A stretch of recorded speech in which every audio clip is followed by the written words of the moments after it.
Hello बच्चों, exam पास में और सबसे अच्छा क्या रहता है एग्जाम के पास में कि हम जल्दी से रिवीजन कर लें अपने पूरे चैप्टर का।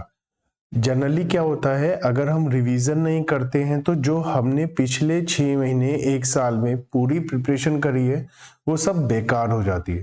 तो इसलिए हमें रिवीजन करना बहुत जरूरी होता है। हमें शॉर्ट नोट्स बनाने चाहिए सब्जेक्ट के, हर चैप्टर के, हर सब्जेक्ट के, और उसको बार बार रिवाइज करना चाहिए। अब हम एक ऐसा चैप्टर लेकर आए हैं जिसमें हमें बहुत कुछ पढ़ना पड़ता है। अकाउंटिंग का ब्रांच काफी बड़ा चैप्टर है, लगभग सबसे बड़े चैप्टर में से एक है। और इसका रिवीजन करने के लिए हमें, अगर अच्छे से रिवीजन करें तो पूरा दिन लग जाता है। अब हम आने वाले लगभग 1 घंटे में इसको रिवाइज करेंगे। एक एक कॉन्सेप्ट को हम ध्यान से पढ़ेंगे और एग्जाम से पहले का फाइनल फिनिशिंग टच देंगे इसको। जब भी हम चैप्टर कंप्लीट करते हैं तो हम रिवीजन कर लेते हैं। तो बिना देरी करे आइए हम करते हैं ब्रांच अकाउंटिंग। ठीक है, मैं सीए प्रदीप कलरा। हम बहुत जल्दी से रिवीजन करेंगे लेकिन एक एक कॉन्सेप्ट को ध्यान में रखते हुए। तो ब्रांच अकाउंटिंग हमें पता है बहुत इंपॉर्टेंट है। ठीक है, बाद में आप वीडियो को पॉज करके पूरा एक बार वीडियो देखने के बाद में नोट्स भी बना सकते हैं। साथ साथ तो बनाने में आपको थोड़ा सा इशू हो जाएगा। देखिए, ब्रांच अकाउंट में मेनली हमारी ब्रांच 2 पार्ट में डिवाइडेड है। One is dependent branch and one is independent branch. तो सबसे पहले तो हमें ये पता होना चाहिए डिपेंडेंट ब्रांच का क्या मतलब है। डिपेंडेंट ब्रांच वो ब्रांच होती है जो अकाउंटिंग के लिए हेड ऑफिस के ऊपर डिपेंड होती है। मींस ब्रांच अपनी अकाउंटिंग एज सच डिटेल में नहीं करती है, थोड़ा बहुत नेसेसरी जो बहुत जरूरी है वो थोड़ा बहुत अकाउंटिंग कर लेती है, बट प्रॉपर अकाउंटिंग नहीं करती है। प्रॉपर अकाउंटिंग ब्रांच की भी हेड ऑफिस करता है। ठीक है, और जो इंडिपेंडेंट ब्रांच है, ये इंडिपेंडेंट ब्रांच अकाउंटिंग के लिए इंडिपेंडेंट है। मींस ये ब्रांच अपनी अकाउंटिंग अलग से खुद करती है। अब क्योंकि कोई भी ऐसी ब्रांच हो ही नहीं सकती जो इंडिपेंडेंट हो हेड ऑफिस से। ठीक है ना, तो डिपेंडेंट और इंडिपेंडेंट का मतलब ये नहीं है कि वो हेड ऑफिस से इंडिपेंडेंट और डिपेंडेंट है। हर एक ब्रांच, चाहे वो डिपेंडेंट हो चाहे इंडिपेंडेंट हो, ये हेड ऑफिस पर कनेक्टेड होगी, हेड ऑफिस से कनेक्टेड होगी, हेड ऑफिस के ऊपर डिपेंड होगी, चाहे वो इंडिपेंडेंट हो। क्योंकि ये डिपेंडेंट और इंडिपेंडेंट किस पर्पस के लिए? अकाउंटिंग पर्पस के लिए। तो डिपेंडेंट ब्रांच मींस जो अकाउंटिंग के लिए डिपेंड है हेड ऑफिस पर, मतलब इसकी अकाउंटिंग हेड ऑफिस करेगा। और इंडिपेंडेंट ब्रांच वो है जो अपनी अकाउंटिंग खुद करेगी। जो डिपेंडेंट ब्रांच है उसमें हम 4 मेथड पढ़ते हैं। तो डिपेंडेंट ब्रांच के अंदर हमारे पास कितने मेथड है? 4, जिसमें डेटा सिस्टम और स्टॉक एंड डेटा सिस्टम थोड़ा ज्यादा इंपॉर्टेंट है। फाइनल अकाउंट सिस्टम और होलसेल प्राइस बेसिस पर ये भी फाइनल अकाउंट सिस्टम का पार्ट है, ये थोड़ा सा कम इंपॉर्टेंट है। लेकिन एग्जाम में जो आता है वो सबसे ज्यादा इंपॉर्टेंट होता है। और एग्जाम में क्या आएगा, ये एग्जामिनेशन पेपर हाथ में आएगा तो ही पता चलेगा। इसलिए हमें सब कुछ करना चाहिए। तो सबसे पहले हम बात करते हैं डेटा सिस्टम की। बच्चों, डेटा सिस्टम एक ऐसा सिस्टम है जहां पर, क्योंकि ये डिपेंडेंट ब्रांच है तो आपको पता ही है कि हेड ऑफिस ही इसकी अकाउंटिंग करेगा। और हेड ऑफिस शॉर्टकट में अकाउंटिंग करेगा, बहुत ज्यादा डिटेल में अकाउंटिंग नहीं करेगा। दूसरा, यहाँ पर हेड ऑफिस के लिए ब्रांच का डबल रोल है। ब्रांच अकाउंट हेड ऑफिस के लिए ना केवल यहाँ पर डेटा सिस्टम है तो डेटर है, मतलब असेट है, साथ ही साथ डेटर के साथ साथ क्या है? नॉमिनल अकाउंट है, क्योंकि ब्रांच अकाउंट से प्रॉफिट और लॉस का भी पता चलेगा। तो डेटा सिस्टम कैसे काम करता है उसे समझिए, हेड ऑफिस के हिसाब से सोचिएगा। ये मानिए कि आप खुद कौन है? Head office. तो सबसे पहले हेड ऑफिस माल भेजेगा किसके पास? ब्रांच के पास। तो जब हेड ऑफिस ब्रांच के पास माल भेजेगा तो क्या एंट्री बनाएगा? अगर आप मनोज को माल बेचेंगे तो क्या एंट्री बनाएंगे? Manoj debit to sales. तो यहां मनोज की जगह ब्रांच आ जाएगा, क्योंकि डेटर सिस्टम है। Debtor debit to sales entry होती है। डेटर कौन है? ब्रांच। तो ब्रांच अकाउंट डेबिट, असेट को डेबिट करते हैं, हमने उन्हें माल दिया है, फ्यूचर में हम उनसे पैसा लेंगे। और हमने सेल नहीं करा है, अभी सेल अभी हुआ नहीं है, क्योंकि ब्रांच हमारे बिजनेस का ही एक पार्ट है। तो टू सेल तो नहीं लिख सकते, तो क्या लिखें? To goods and to branch. क्योंकि अगर हम सेल लिख देंगे तो वो हमारा रियलाइजेशन कॉन्सेप्ट के हिसाब से ठीक बात नहीं होगी, क्योंकि रियलाइजेशन कॉन्सेप्ट कहता है जब तक कि हम उस किसी रेवेन्यू को रिकॉग्नाइज तभी करेंगे जब हम उसे रियलाइज कर लें। ठीक है, अकाउंटिंग स्टैंडर्ड रेवेन्यू रिकॉग्निशन पर भी यही बात बोलता है, तो इसलिए हम इसे सेल तो नहीं लिख सकते। अगर माल वापस आएगा ब्रांच से तो कायदे से एंट्री तो होनी चाहिए goods return from branch debit to branch, लेकिन मैंने कहा था कि यहाँ पर हेड ऑफिस शॉर्टकट अकाउंटिंग करता है, तो बहुत ज्यादा अकाउंट खोलने से बचने के लिए रिवर्स एंट्री बना देंगे और एक अकाउंट बचाएंगे। जैसे परचेजेस रिटर्न, सेल रिटर्न होता है, अगर सेल रिटर्न की जगह सेल लिख दें, परचेज रिटर्न की जगह परचेजेस लिख दें तो बहुत ज्यादा फर्क नहीं पड़ेगा, क्योंकि परचेज रिटर्न परचेजेस से लेस होता है, सेल्स रिटर्न सेल से लेस होता है। ऐसी goods return by branch goods sent to branch से लेस होता, हमने वही नाम रखा, तो रिवर्स एंट्री बना दी, बिल्कुल फर्स्ट एंट्री की रिवर्स एंट्री बना दी। अब जब हेड ऑफिस ने माल भेजा है ब्रांच के पास तो कुछ एक्सपेंस भी होगा, जैसे रास्ते में ट्रांसपोर्टेशन का, इंश्योरेंस का, लोडिंग अनलोडिंग का एक्सपेंस होगा, तो वो एक्सपेंस हेड ऑफिस करेगा, लेकिन वो ब्रांच से चार्ज करेगा क्योंकि वो ब्रांच से रिलेटेड एक्सपेंस कर रहा है। बच्चों, मैंने आपको पहले भी बोला कि यहाँ पर एक शॉर्टकट अकाउंटिंग है।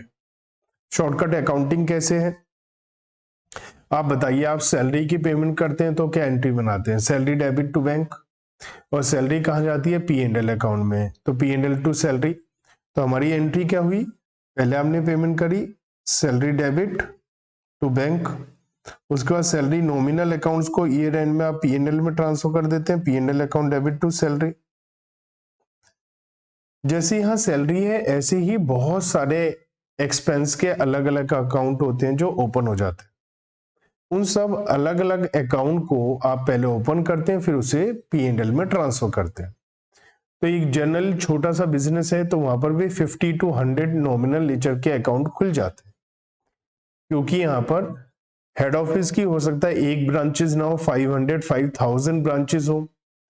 तो शॉर्टकट अकाउंटिंग करने से के लिए क्या करते हैं, अगर हम यहाँ सैलरी से सैलरी को कट कर दे तो एंट्री हो जाएगी P&L डेबिट टू बैंक, और P&L यहाँ पर क्या है, ब्रांच, क्योंकि मैंने कहा था यहाँ ब्रांच का डबल रोल है, डेटर भी है, नॉमिनल नेचर का अकाउंट भी है। तो एक्सपेंस की जगह भी ब्रांच, डेटर की जगह भी ब्रांच, तो यहाँ पर salary debit to bank, insurance debit to bank, rent account debit to bank की जगह branch account debit to bank हो जाएगा, P&L की जगह ब्रांच, एक्सपेंस की जगह ब्रांच, तो branch account debit to bank account.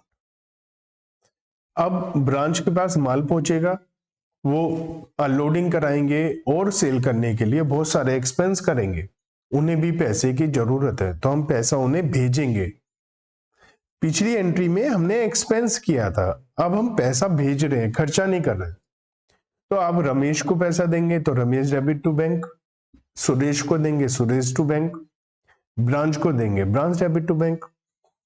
अब दोनों एंट्री दिखाई तो सेम दे रही है हमें, फर्स्ट और सेकंड एंट्री, यहाँ मतलब थर्ड और फोर्थ एंट्री आपको सेम दिखाई दे रही है, ब्रांच डेबिट टू बैंक, लेकिन यहाँ ब्रांच जो डेबिट हुआ है ये नॉमिनल अकाउंट की वजह से हुआ है, आपने एक्सपेंस की वजह से डेबिट किया है, और फोर्थ एंट्री में आपने असेट होने की वजह से डेबिट किया है कि आपने उनको पैसा दिया है, फ्यूचर में एडजस्टमेंट हो जाएगी। अब ये एसेट है, जैसे आप बैंक में पैसा डिपॉजिट कराते हैं तो वो एक्सपेंस नहीं है, आपका असेट है।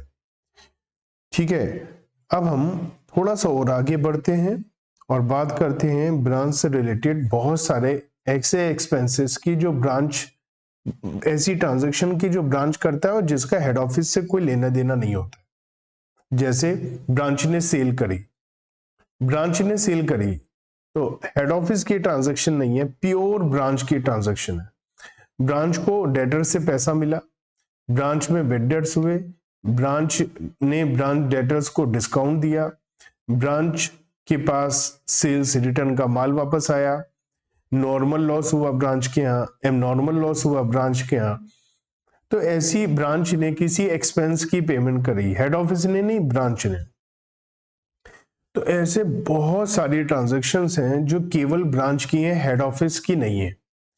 तो हेड ऑफिस की बुक्स में तो हेड ऑफिस की ट्रांजैक्शन आएंगी ना, तो ब्रांच की ट्रांजैक्शन नहीं आएंगी।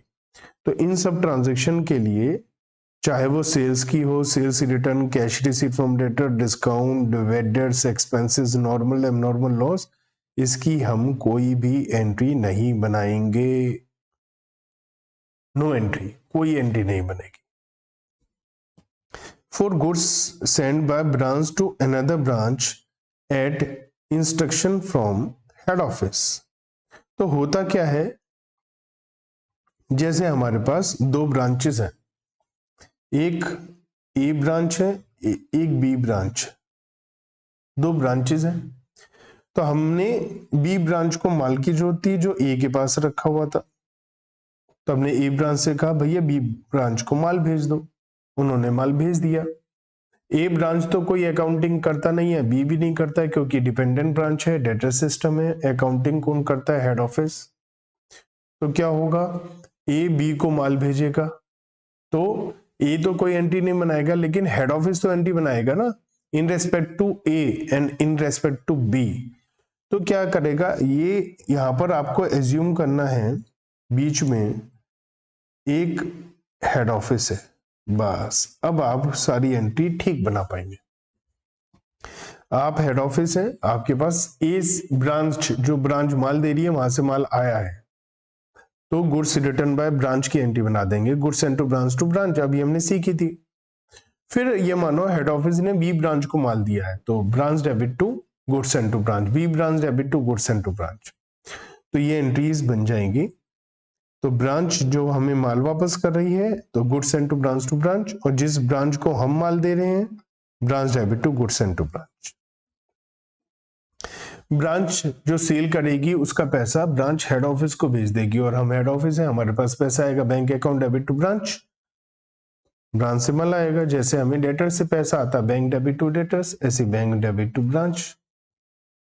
और एक बात और, यहां पर ब्रांच के डेटर्स है, ब्रांच के डेटर्स ने हेड ऑफिस को माल वापस किया, तो यहां पर भी हम क्या मानेंगे, यहां पर हम ये मानेंगे बीच में कौन है, ब्रांच। तो एज्यूम करो ब्रांच डेटर्स ने ब्रांच को माल वापस करा और ब्रांच ने हमें वापस किया। तो इस बात का ध्यान रखिएगा कि जब ब्रांच डेटर्स ब्रांच को माल वापस करेगा तो इसकी कोई एंट्री नहीं बनेगी, क्योंकि ये ट्रांजैक्शन प्योर ब्रांच की ट्रांजैक्शन है। और जब ब्रांच हेड ऑफिस को माल वापस करेगा तब इसकी रिटर्न की एंट्री बन जाएगी, कौन सी, वही गुड्स सेंड टू ब्रांच। बात समझ में आती है। यहां पर एक बात और समझानी है मैंने आपको, ये आईपी जो लिखा है इसका मतलब है इनवॉइस प्राइस। मैं आपको थोड़ा सा समझा देता हूं। देखो बच्चों, जिस रेट पर हेड ऑफिस ब्रांच को माल देता है उसे इनवॉइस प्राइस बोलते हैं, और जिस रेट पर ब्रांच अपने कस्टमर को माल बेचता है उसको हम सेलिंग प्राइस बोलते हैं। सपोज ऐसे एज्यूम करते हैं हम लोग कि कॉस्ट है हेड ऑफिस की 100, इन्होंने इनवॉइस प्राइस 100 ही रखा है, 100 का माल 100 में ही दिया ब्रांच को, और ब्रांच इस 100 के माल को 100 के माल को 125 में सेल करती है। तो जब हमारा डेटर्स माल वापस करेंगे डायरेक्टली ब्रांच की बजाय हेड ऑफिस को, तो हम क्या करेंगे, पहले तो 125 वाला माल जब वो ब्रांच को वापस किया जाएगा तो ब्रांच में अकाउंटिंग होनी चाहिए, क्योंकि होती नहीं है तो हम इसकी एंट्री बनाएंगे नहीं, और जब ब्रांच हेड ऑफिस को माल वापस करेगा तो 100 रुपए से एंट्री बनेगी। इट मींस कि जो एंट्री हम बना रहे हैं वो इनवॉइस प्राइस से बना रहे हैं, इसलिए यहां पर इनवॉइस प्राइस लिखा हुआ है। ठीक है बच्चों, ये भी हो सकता है हमने माल भेजा हो और अभी रास्ते में हो। अगर हमने माल भेजा था तो हमने एंट्री बनाई थी branch debit to goods send, लेकिन ब्रांच को हमने डेबिट तो कर दिया, माल तो ब्रांच के पास आया ही नहीं, तो ये माल रास्ते में है, तो हमारी एसेट, रास्ते में माल है और हमारी एसेट है, एसेट को डेबिट करते हैं, और रास्ते में माल है उसे हम बोलते हैं गुड्स इन ट्रांजिट। तो हमारी एंट्री हो जाएगी गुड्स इन ट्रांजिट डेबिट, ठीक है। और हमने ब्रांच को डेबिट कर दिया था ना, branch debit to goods and जब माल भेजा था, ब्रांच के पास माल तो आया नहीं, वो पैसा तो देंगे नहीं, तो ब्रांच को क्रेडिट करना पड़ेगा। और जब माल ब्रांच के पास पहुंच जाएगा तो एंट्री नंबर 10 की रिवर्स एंट्री बना देंगे, branch debit to goods in transit, इसकी रिवर्स एंट्री बन जाएगी। बच्चों अब हम ईयर एंड पर जो जो माल हमने ब्रांच को भेजा है वो हेड ऑफिस की बुक्स में, हेड ऑफिस के ट्रेडिंग अकाउंट में जाएगा या नहीं। हेड ऑफिस का ट्रेडिंग अकाउंट मतलब एक नॉर्मल ट्रेडिंग अकाउंट में परचेजेस सेल्स आती है, तो हेड ऑफिस के ट्रेडिंग में भी परचेजेस सेल आएगी और साथ ही जो उन्होंने ब्रांच को माल भेजा वो भी आएगा। तो गुड्स एंड टू ब्रांच का बैलेंस ट्रेडिंग या परचेजेस अकाउंट में आप ट्रांसफर कर देंगे, ठीक है। इसके बाद क्या होगा, ईयर एंड होगा।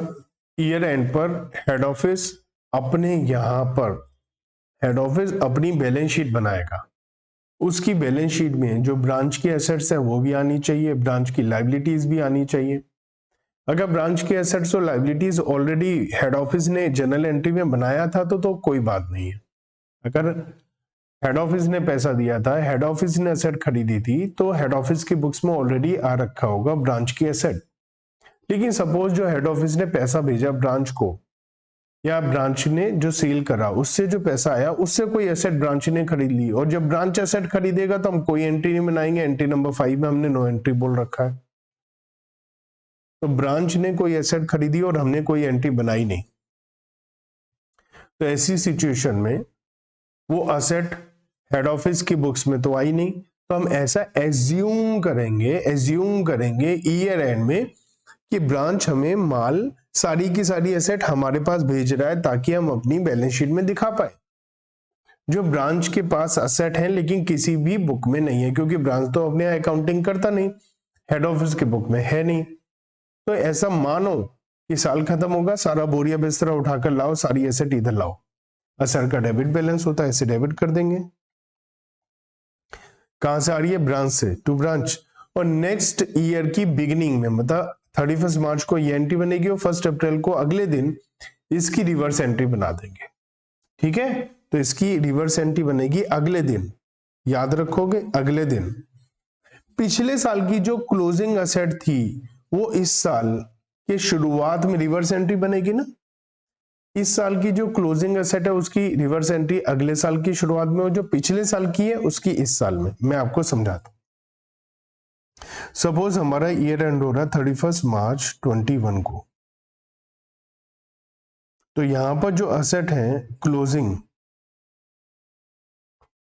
इसकी रिवर्स एंट्री 1 अप्रैल को इसकी रिवर्स एंट्री बन जाएगी।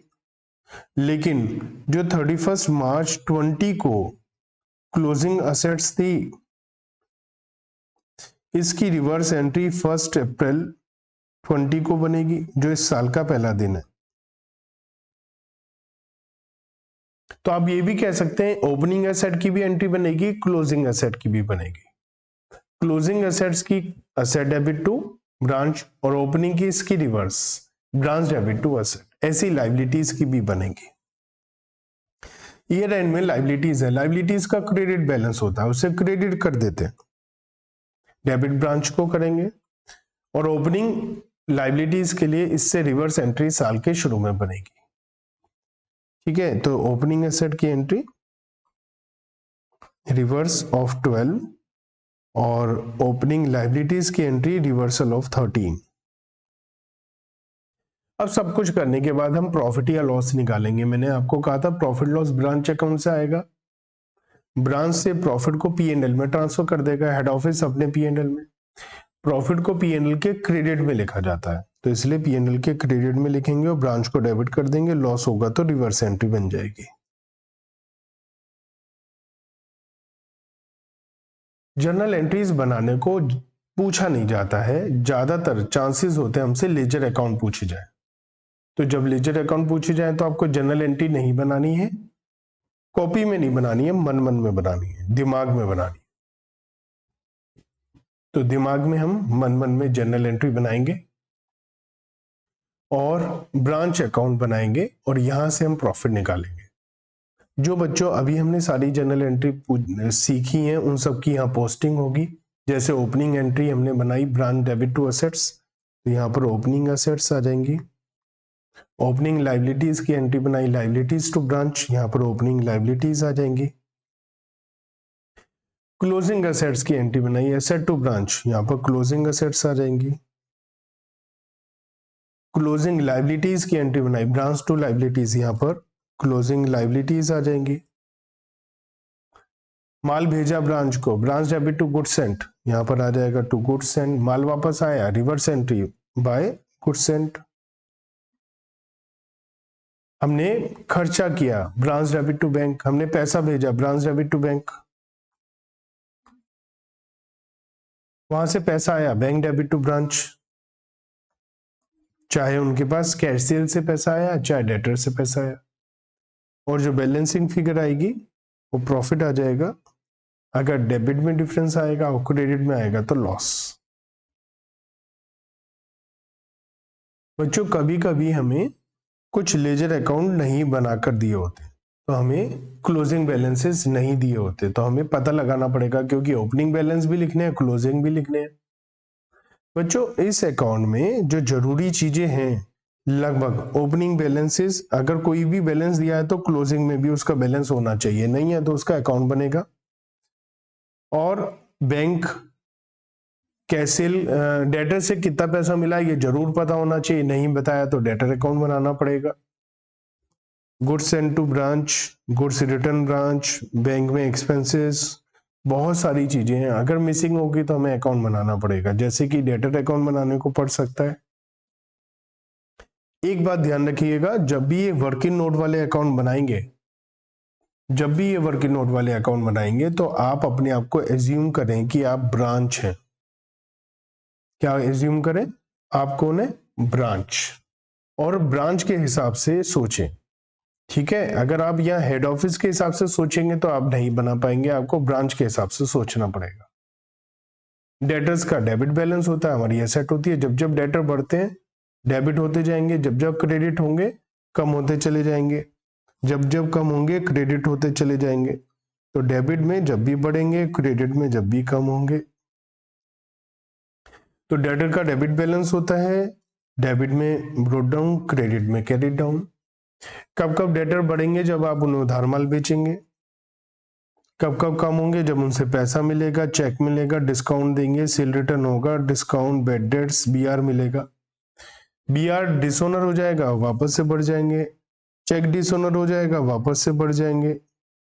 इंटरेस्ट चार्ज करोगे, बढ़ जाएंगे। तो इस तरीके से हमारा डेटर्स अकाउंट बनेगा। ब्रांच डेटर्स मेमोरेंडम नाम इसलिए लिखा है क्योंकि ये डबल एंट्री सिस्टम का पार्ट नहीं है। ऐसे ही हम ब्रांच के हिसाब से सोचते हुए ब्रांच स्टॉक अकाउंट बनाएंगे, क्योंकि हम ब्रांच के हिसाब से सोच रहे हैं इसलिए इनवॉइस प्राइस पर बनेगा। और जो माल आया है, ओपनिंग बैलेंस, जो माल आया है आ जाएगा डेबिट में, सेल रिटर्न आई है डेबिट में, लेकिन इनवॉइस प्राइस पर आएगा सब, ठीक है। और जो सेल्स है वो भी आ जाएगी इनवॉइस प्राइस पर, कैश सेल, क्रेडिट सेल, जो इन्होंने हेड ऑफिस को माल वापस किया, नॉर्मल, एबनॉर्मल लॉस और क्लोजिंग।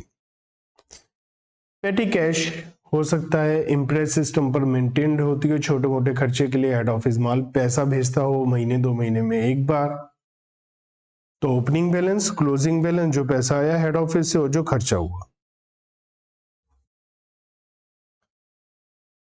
हमने बात करी थी कि जो हेड ऑफिस ब्रांच को माल देता है उसे हम इनवॉइस प्राइस बोलते हैं। ये जो इनवॉइस प्राइस है, मैंने आपको एग्जांपल बताया था कि ब्रांच की कॉस्ट है 100 और इनवॉइस प्राइस है 100 और सेलिंग प्राइस है 125। लेकिन जरूरी नहीं है हमेशा ऐसा हो, क्योंकि हमारा जो ब्रांच मैनेजर है बहुत ज्यादा लालची है, बहुत ज्यादा पैसा मांगता है, बहुत ज्यादा कमीशन मांगता है। हो सकता है हमारी सेल कुछ ज्यादा ही होती हो, ज्यादा अमाउंट पर, और हमारा सेलिंग प्राइस 200 हो। अब अगर हमारा सेलिंग प्राइस 200 है तो इट में भी पॉसिबल कि हमारा ब्रांच मैनेजर हमसे ज्यादा प्रॉफिट कमीशन मांगे, क्योंकि उसे दिखाई दे रहा है कि हम बहुत ज्यादा प्रॉफिट कमा रहे हैं। तो मुझे बेवकूफ बनाने के लिए इनवॉइस प्राइस कॉस्ट की बजाय, 100 की बजाय, सपोज हमने बोला कि हमारा ये माल 160 का है, ऐसी सिचुएशन में उसे लगेगा कि इसकी कॉस्टिंग 160 है और 200 में बेच रहे हैं और एक्सपेंस बहुत सारे हैं, तो वो ज्यादा अपना सैलरी कमीशन नहीं मांगेगा या चोरी चकारी करने के बारे में नहीं सोचेगा। तो in this situation invoice price is more than cost price but less than selling price. तो ऐसी सिचुएशन में हमारे को प्रॉफिट निकालने के लिए क्या करना पड़ेगा, बहुत सारी बातें सोचनी पड़ेंगी। क्या अभी अभी हमने ब्रांच अकाउंट बनाना सीखा। ब्रांच में ओपनिंग स्टॉक था इनवॉइस प्राइस पर, जो हमने ऐसे एज्यूम करा, और जो हमने माल भेजा वो इनवॉइस प्राइस पर था। अगर वो इनवॉइस प्राइस कॉस्ट के इक्वल है तो 100 है, और जो सेल होने पर पैसा आया वो मान लिया यहाँ पर 200 का आया, और क्लोजिंग बैलेंस हमारा, अगर ये इनवॉइस प्राइस भी 100 है तो ऐसा बनेगा।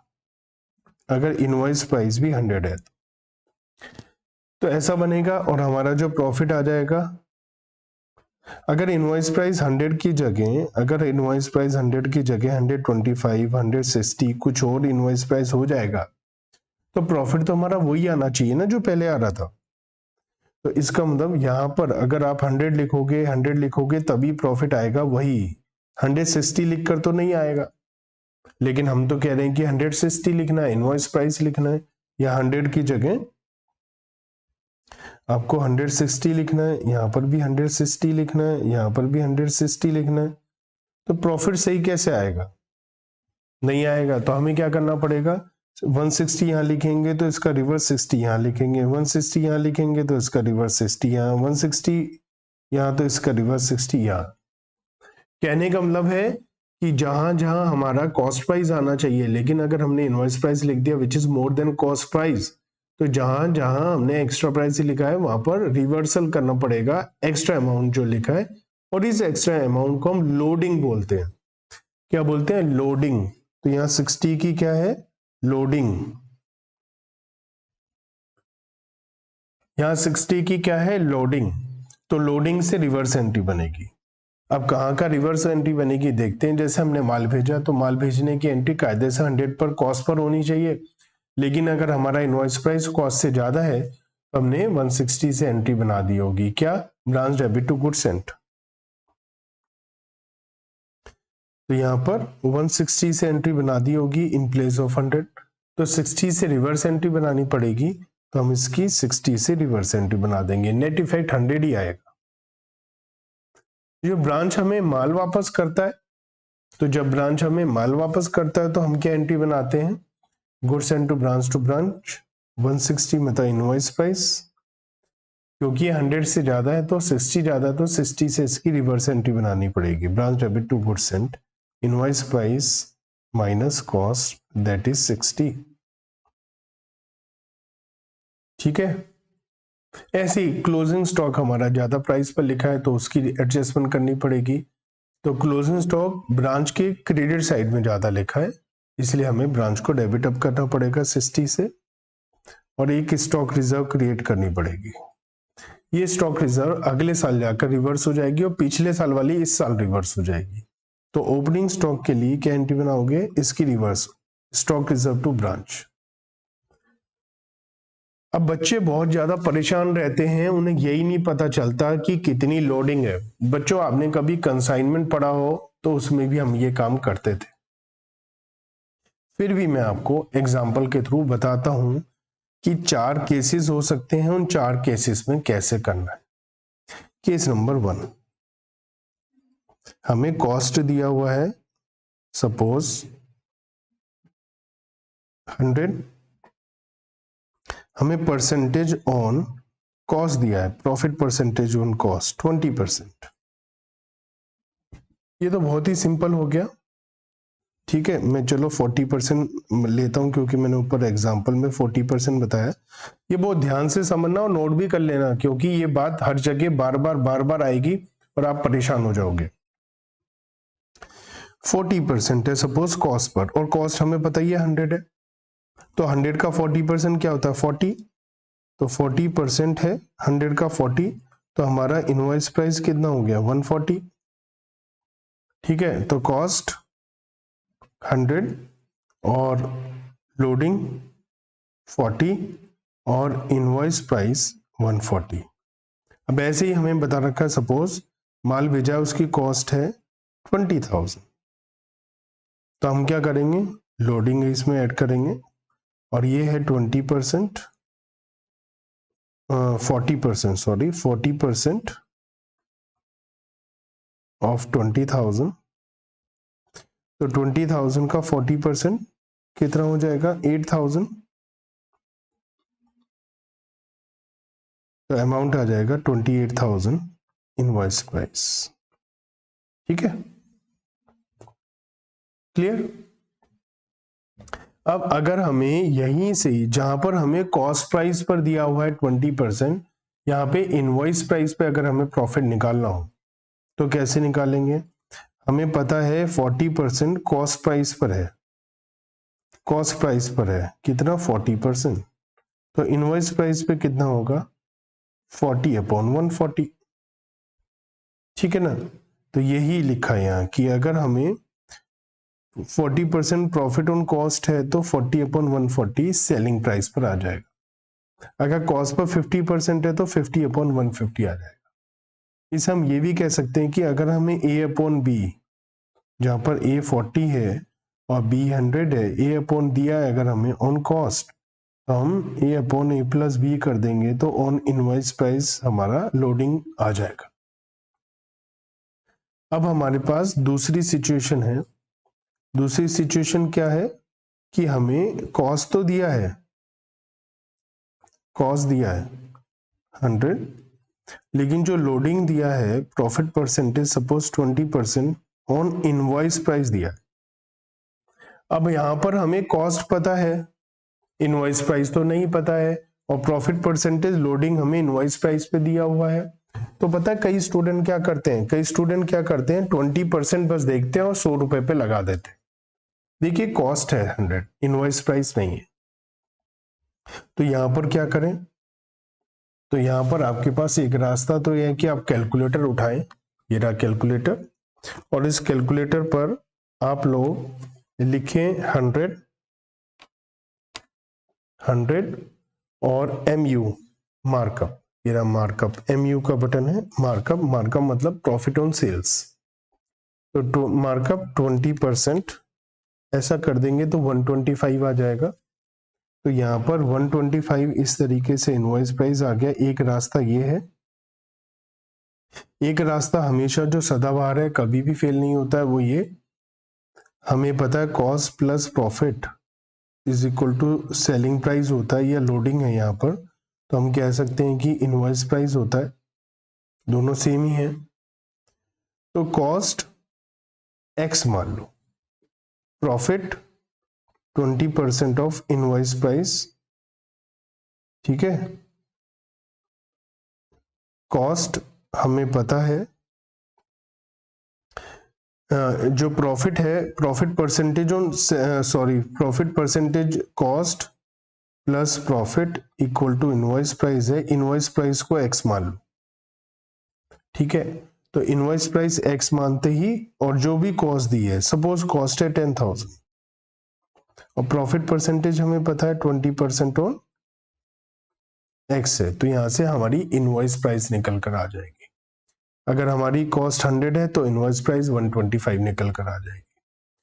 लेकिन सबसे आसान रास्ता क्या है, सबसे आसान रास्ता यह है कि अगर हमें percentage on cost, percentage on cost दी है तो हम परसेंटेज ऑन इनवॉइस प्राइस निकाल सकते हैं, और परसेंटेज ऑन इनवॉइस प्राइस दी है तो हम परसेंटेज ऑन कॉस्ट निकाल सकते हैं। ये सबसे आसान रास्ता है। ये रास्ता कैसे सफर तय होगा ये ध्यान रखिए। सपोज 20% ऑन कॉस्ट है तो आपको 20/120 इनवॉइस प्राइस पर करना है। अगर ये 2/7 है तो क्या हो जाएगा, जल्दी बोलो, जल्दी बोलो, क्या हो जाएगा, 2/9। अगर ये 3/10 है तो ये क्या हो जाएगा, 3/13। तो हमें क्या करना है, नोमिनेटर को एज इट इज लिखना है और डिनोमिनेटर को और नोमिनेटर को ऐड करके डिनोमिनेटर में लिख देना है। तो हम ये कह सकते हैं कि a अपॉन बी है तो ये हो जाएगा a upon a plus B. ठीक है बच्चों, अब हम बात करते हैं कि अगर परसेंटेज ऑन इनवॉइस प्राइस दिया है, सपोज 20% ऑन इनवॉइस प्राइस है तो कॉस्ट प्राइस पर 20/80 हो जाएगा। तो मैंने कैसे याद रखा था, मैंने अपने टाइम पे तो ऐसे याद रखा था कि कॉस्ट से इनवॉइस प्राइस जा रहे हैं, इनवॉइस प्राइस ज्यादा होता है तो ऐड कर दूंगा, और इनवॉइस प्राइस से कॉस्ट पर जा रहे हैं और कॉस्ट इनवॉइस प्राइस से कम होती है तो मैं लेस कर दूंगा, ऐसा मैं सोचता हूं।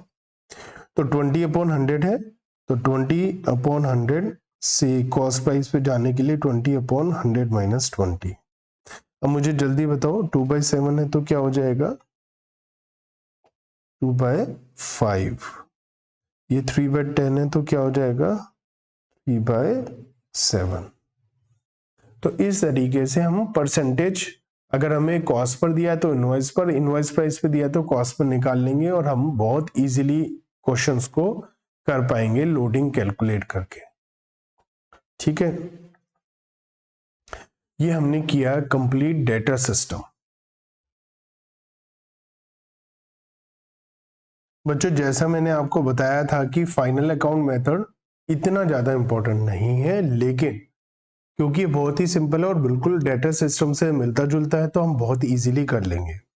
इसके अंदर ब्रांच अकाउंट बिल्कुल वैसा बनेगा जैसा हम डेटा सिस्टम में बना रहे थे, बस एक ट्रेडिंग पीएनएल एक्स्ट्रा बन जाएगा, वो भी कॉस्ट प्राइस पर। मतलब अगर माल इनवॉइस प्राइस पर भेजा जाता है विच is more than cost price तो भी कॉस्ट प्राइस पर ही बनेगा।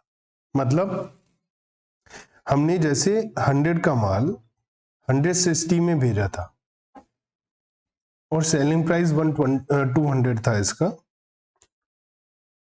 तो ऐसी सिचुएशन में हम यहां पर 100 ही लिखेंगे, कॉस्ट ही लिखेंगे, यहां पर लिखा हुआ है कॉस्ट, तो यहां पर माल भेजा 100, सेलिंग प्राइस 200 पर आ जाएगा और एबनॉर्मल लॉस वगैरह सब कुछ आएगा, क्योंकि ये सब हम ब्रांच में लिखते नहीं थे, लेकिन यहां पर आएगा, यहां पर सिंपल ट्रेडिंग पीएनएल बनेगा। बच्चों एक होलसेल ब्रांच मेथड है, ये कैसे काम करता है सबसे पहले हमें ये समझना बहुत जरूरी है। बच्चों 100 का माल अगर कॉस्ट 100 है और 160 इनवॉइस प्राइस है और 200 सेलिंग प्राइस है, तो यहां पर टोटल जो प्रॉफिट हो रहा है, टोटल प्रॉफिट कितने का हो रहा है 100 का, और ये कहां दिखाई देगा ब्रांच का प्रॉफिट। अभी तक के मेथड में यही करा है हमने, क्या कि 100 का माल 160 में भेजा और 200 में बेचा तो भी 100 का प्रॉफिट ब्रांच में दिखाई देगा, लेकिन यहां पर हम ऐसा नहीं करते हैं। उसका रीजन क्या है मैं आपको वो समझाता हूं। यहां पर क्या सिचुएशन है कि जो ब्रांच है वो अभी सपोज नहीं है और हेड ऑफिस की ये कॉस्ट है और हेड ऑफिस अपने होलसेल प्राइस पर लोगों को 160 में माल देता है और वो लोग आगे कस्टमर को 200 का माल बेच देते हैं। अभी हेड ऑफिस 60 रुपीज प्रॉफिट कमा रहा है, हेड ऑफिस की कोई ब्रांच नहीं है और हेड ऑफिस जिसको माल बेचता है वो 200 में सेल करके 40 रुपीज का प्रॉफिट कमा लेता है। जैसे सपोज आप कोई मोबाइल खरीदने के लिए जाए, आप क्या कहे, आप सैमसंग का मोबाइल खरीदने के लिए गए एक मोबाइल शॉप पर और आपने मोबाइल खरीद लिया। सपोज ये मोबाइल सैमसंग को 10,000 की कॉस्टिंग पर पड़ा था, सैमसंग ने उस सेलर को 16,000 में दिया था, उस सेलर ने आपको 20,000 में बेच दिया। यहाँ सैमसंग का प्रॉफिट कितना हुआ 6,000 और यहाँ पर जो शॉपकीपर है, जिस शॉप से आपने खरीदा है उसका प्रॉफिट कितना हुआ 4,000। अब इस 4,000 के प्रॉफिट पर सैमसंग की नजर है तो सैमसंग ने अपना ही ब्रांच खोल दिया ताकि कस्टमर उनसे 20,000 में खरीदे और ये 4,000 का प्रॉफिट भी हम ही कमाए, हम क्यों दें ये किसी और को? इसके लिए सैमसंग ने अपनी ब्रांच खोली। सैमसंग को 6000 का प्रॉफिट तो पहले भी हो रहा था, वो ये देखना चाहता है उसे एक्स्ट्रा प्रॉफिट कितना हुआ।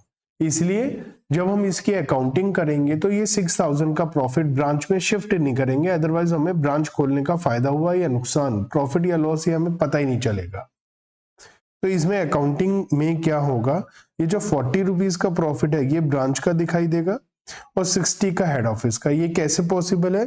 ये ऐसे पॉसिबल है कि हम एक हेड ऑफिस का ट्रेडिंग बनाएंगे और एक ब्रांच का ट्रेडिंग बनाएंगे। हेड ऑफिस की अपनी परचेजेस होगी 100 की, और जब इन्होंने गुड्स सेंड करा है 160 का, तो ये 160 में ही लिखेगा।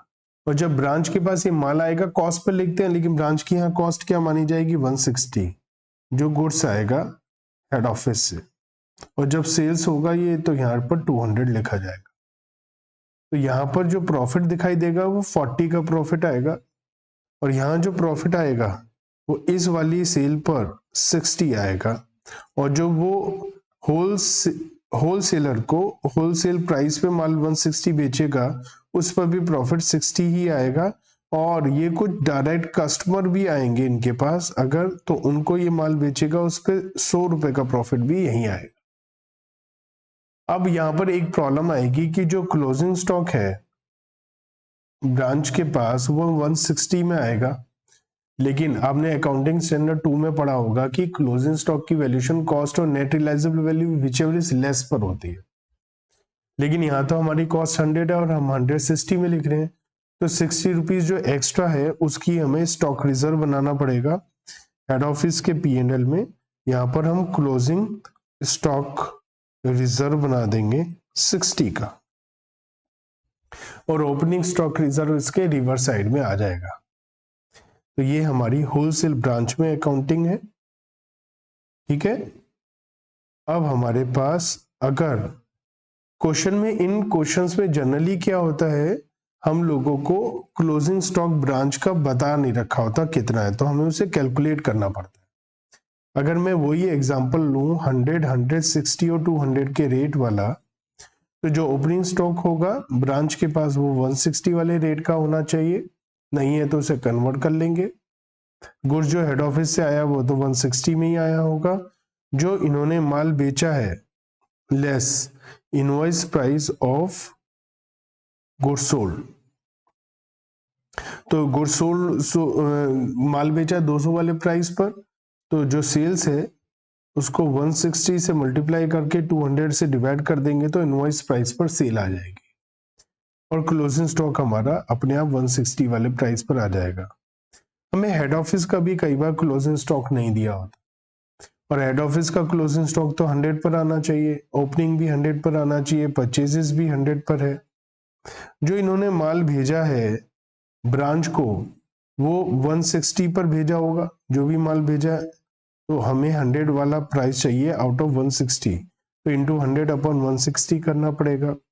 जो इन्होंने रिटेलर या होलसेलर को बेचा है वो भी 100 अपॉन 160 करना पड़ेगा। जो डायरेक्ट कस्टमर को बेचा है 200 में, तो 100 अपॉन 200 करना पड़ेगा। तो इस तरीके से हम लोग क्लोजिंग स्टॉक हेड ऑफिस का निकाल पाएंगे। ब्रांच स्टॉक अकाउंट बनाना पड़ सकता है, branch stock account at wholesale price, तो वो बनाएंगे हम लोग। तो अगर हम ब्रांच स्टॉक अकाउंट यहाँ पर बनाएंगे होलसेल प्राइस पर, तो हमें वो प्रॉफिट निकाल कर बताएगा। कैसे? ये प्राइस 160 पर आया हुआ है, सेल 200 पर है, बाकी सब 160 पर है, तो 40 रुपीज का प्रॉफिट आएगा ना अपने आप। तो यहाँ से स्टॉक अकाउंट से प्रॉफिट आ जाता है। ब्रांच P&L नॉर्मल बनता है, स्टॉक रिजर्व नॉर्मल बनता है। बच्चों ये हमारा होलसेल प्राइस मेथड था, ठीक है। अब हमारे पास जो एक मेन मेथड आता है उसका नाम है stock and debtor system. Stock and debtor system वैसे तो जनरली सब लोग एक ही तरीके से समझा देते हैं, लेकिन एक्चुअल में ये 3 पार्ट में डिवाइडेड है। स्टॉक एंड डेटर सिस्टम में क्या है कि हम डेटर सिस्टम की तरह ही करते हैं, लेकिन डिटेल में। डिटेल में का मतलब है आपको याद हो जब मैं डेटा सिस्टम का रिवीजन करा रहा था तो मैंने आपको बताया था कि जो हेड ऑफिस है वो अपनी अपनी ट्रांजैक्शन रिकॉर्ड करता है, जो ब्रांच की प्योर ब्रांच की ट्रांजैक्शन है वो ब्रांच रिकॉर्ड नहीं करता है, ब्रांच की ट्रांजैक्शन हेड ऑफिस रिकॉर्ड नहीं करता है, उसकी कोई एंट्री नहीं बनती है। हमने पॉइंट नंबर 5 एंट्री पे हमने नो एंट्री लिखा था। स्टॉक एंड डेटा सिस्टम में हम क्या करेंगे, हम लोग सारी ट्रांजैक्शन लिखेंगे, डिटेल्ड रिकॉर्ड बनाएंगे, इवन जो प्योर ब्रांच की ट्रांजैक्शन है हेड ऑफिस से रिलेटेड नहीं है वो भी हम हेड ऑफिस की बुक्स में लिखेंगे। तो ये लेंथी काम हो जाएगा। इसे 3 पार्ट्स में डिवाइड किया है। इसे अकाउंटिंग समझने के लिए बहुत सिंपल सा एक मेथड है कि जहां डेटा सिस्टम में आप कौन सा अकाउंट लिखते थे, हर जगह ब्रांच अकाउंट। जैसे गुड्स सेंट टू ब्रांच तो हम एंट्री बनाते थे branch debit to goods sent. हम branch stock and data system में स्टॉक एंड डेटा सिस्टम में हम ब्रांच की जगह branch stock, branch debtors, branch cash, branch expenses, branch petty cash और भी तमाम ब्रांच असेट कोई भी अकाउंट बनाएंगे, लेकिन केवल ब्रांच का नाम यहां नहीं आता, ब्रांच की जगह उसके अलग अलग पार्ट्स हो जाते हैं। तो आपको केवल ब्रांच अकाउंट का यूज नहीं करना है स्टॉक एंड डेटा सिस्टम में, आपको यूज करना है किसका, branch debtors, branch cash, branch stock, इस तरीके से ब्रांच एक्सपेंसेस। तो ये सारे अकाउंट, ये सारे नाम यूज करेंगे तो आप बहुत आराम से सही तरीके से एंट्री बना पाएंगे। तो सबसे पहले हम सीख रहे हैं कि अगर ब्रांच को जो माल भेजा गया है वो कॉस्ट प्राइस पर भेजा जाए, it means invoice price is equal to cost price. ये आपको बहुत मुश्किल से देखने को मिलेगा। ज्यादातर हर जगह क्या होता है, सेलिंग सेकंड या थर्ड ही होता है, फर्स्ट मेथड बहुत कम देखने को मिलता है। तो अब आपको क्या ध्यान रखना है, when goods have been invoiced at branch at cost price पर ही माल जा रहा है। बच्चों की एंट्री बनाते थे डेटा सिस्टम में branch debit to goods sent, यहाँ ब्रांच तो आएगा नहीं, ब्रांच क्या भेजा है माल, तो वो कहां जाएगा, ब्रांच के स्टॉक में। तो क्या एंट्री बन जाएगी, branch stock debit to goods sent. Branch expenses paid by head office, हमने पहले एंट्री बनाई थी ब्रांच डेबिट टू बैंक, अब ब्रांच की जगह branch expense debit to bank. हमने ब्रांच को पैसा भेजा, याद करो मैंने बताया था एंट्री तो वही है ब्रांच डेबिट टू कैश या बैंक, लेकिन ये एसेट है। तो बच्चों हमने ब्रांच को पैसा भेजा तो ब्रांच के पैसे में जुड़ जाएगा वो, तो ब्रांच कैश डेबिट। चाहे बैंक बैलेंस हो तो भी उसे ब्रांच कैश ही लिख देते हैं, ब्रांच बैंक नहीं लिखते। बच्चों ब्रांच ने माल बेचा, तो ब्रांच ने माल बेचा, पहले तो हमने कोई एंट्री नहीं बनाई थी, अब बनाएंगे। तो ब्रांच ने माल बेचा तो ब्रांच के पास अगर कैश सेल है तो ब्रांच के पास कैश आ गया, branch cash debit to branch stock, क्योंकि ब्रांच का स्टॉक कम हो गया। अगर उधार बेचा है तो ब्रांच का डेटर्स बढ़ गया, तो यहाँ कैश सेल है तो branch cash to branch stock, उधार है तो branch debtors to branch stock. ठीक है, ब्रांच ने हेड ऑफिस को माल वापस किया तो जो माल भेजने की रिवर्स एंट्री बन जाएगी, माल भेजने की एंट्री थी branch stock to goods and, अब रिवर्स हो जाएगी goods and to branch stock. बच्चों sales return to branch, sale की रिवर्स एंट्री, सेल की क्रेडिट सेल की एंट्री बनाई थी branch debtors to branch stock, अब बन जाएगी branch stock to branch debtors. Branch ने खुद एक्सपेंस की पेमेंट करी है तो नॉर्मल एंट्री क्या होती है, एक्सपेंस टू बैंक, यहाँ क्या हो जाएगी branch expense to branch cash, क्योंकि यहाँ हेड ऑफिस की बुक्स में एंट्री बना रही है। अगर हमने सिंपल एक्सपेंस टू कैश लिखा तो उसके अपने एक्सपेंस में मिक्स हो जाएगा, वो हम नहीं करना चाहते। बेडर्स हुए हैं, बेडर्स की एंट्री होती है बेडर्स टू डेटर्स, यहाँ बेडर्स की जगह एक्सपेंस, तो branch expense debit to branch debtors. Cash मिला है डेटर्स से तो नॉर्मल एंट्री होती है कैश डेबिट या बैंक डेबिट टू डेटर्स या branch bank to branch cash to branch debtors. Payment by branch to head office creditors, हम head office की बुक्स में एंट्री बना रहे हैं। हेड ऑफिस की पेमेंट हो गई क्रेडिटर्स की, तो हेड ऑफिस के क्रेडिटर्स कम हो जाएंगे, क्रेडिटर्स का क्रेडिट बैलेंस हो जाता है, होता है, कम हो जाएंगे तो डेबिट हो जाएंगे, तो क्रेडिटर्स डेबिट। अपने ही क्रेडिटर को हेड ऑफिस क्रेडिटर तो लिखेंगे नहीं, अगर ब्रांच के होते तो ब्रांच क्रेडिटर लिखते, लेकिन ये हेड ऑफिस के हैं। पेमेंट किसने करी? ब्रांच ने, तो ब्रांच का कैश कम हो गया तो टू ब्रांच कैश। डेप्रीशिएशन लगाएंगे, तो डेप्रीशिएशन ब्रांच एसेट पे लगाओगे तो आपका एक्सपेंस है, एक्सपेंस को डेबिट करते हैं, branch expense debit to branch asset. Abnormal loss हुआ बच्चों, एबनॉर्मल लॉस P&L में जाता है, तो branch P&L to branch stock. अगर इंश्योरेंस क्लेम मिल गया, पैसा आ गया, branch cash debit to branch P&L loss को कम कर देगा। नॉर्मल लॉस की कोई एंट्री नहीं बनेगी, नॉर्मल लॉस की हम कभी भी कोई एंट्री नहीं बनाते हैं, हो सकता है आगे बनाए, अभी तक तो हमने कभी भी नॉर्मल लॉस की एंट्री नहीं बनाई। डायरेक्ट एक्सपेंसेस ट्रेडिंग में ट्रांसफर होंगे, यहाँ ट्रेडिंग अकाउंट का काम करेगा ब्रांच स्टॉक, क्योंकि ब्रांच स्टॉक में कॉस्ट पे माल आया और बिका है सेलिंग प्राइस पे, तो यहाँ पर ट्रेडिंग अकाउंट बनाने की जरूरत नहीं है। जो ट्रेडिंग अकाउंट में सारी आइटम आती है वो सब स्टॉक में आ रही है, तो स्टॉक ट्रेडिंग का भी काम करेगा, तो ब्रांच स्टॉक ब्रांच ट्रेडिंग का काम करेगा और यहां से हमें प्रॉफिट निकलेगा। तो डायरेक्ट एक्सपेंस क्योंकि ट्रेडिंग में जाते हैं, यहां पर ब्रांच स्टॉक में चले जाएंगे, और ब्रांच स्टॉक का बैलेंस जीपी बताएगा, ग्रॉस प्रॉफिट, जो P&L में ट्रांसफर कर देंगे। इनडायरेक्ट एक्सपेंसेस ब्रांच P&L में ट्रांसफर होंगे। गुड्स एंड टू ब्रांच का बैलेंस हमेशा पहले भी हमने ट्रेडिंग में ट्रांसफर किया था, ये हेड ऑफिस के ट्रेडिंग में ट्रांसफर हो रहा है, ना कि ब्रांच के। ब्रांच में तो ट्रेडिंग बनाया ही नहीं, ब्रांच स्टॉक बनाया। पैसा आएगा ब्रांच से, कैश या bank debit to branch cash, और जो नेट प्रॉफिट निकलेगा वो ब्रांच P&L से अपने जनरल P&L में ट्रांसफर कर दिया जाएगा।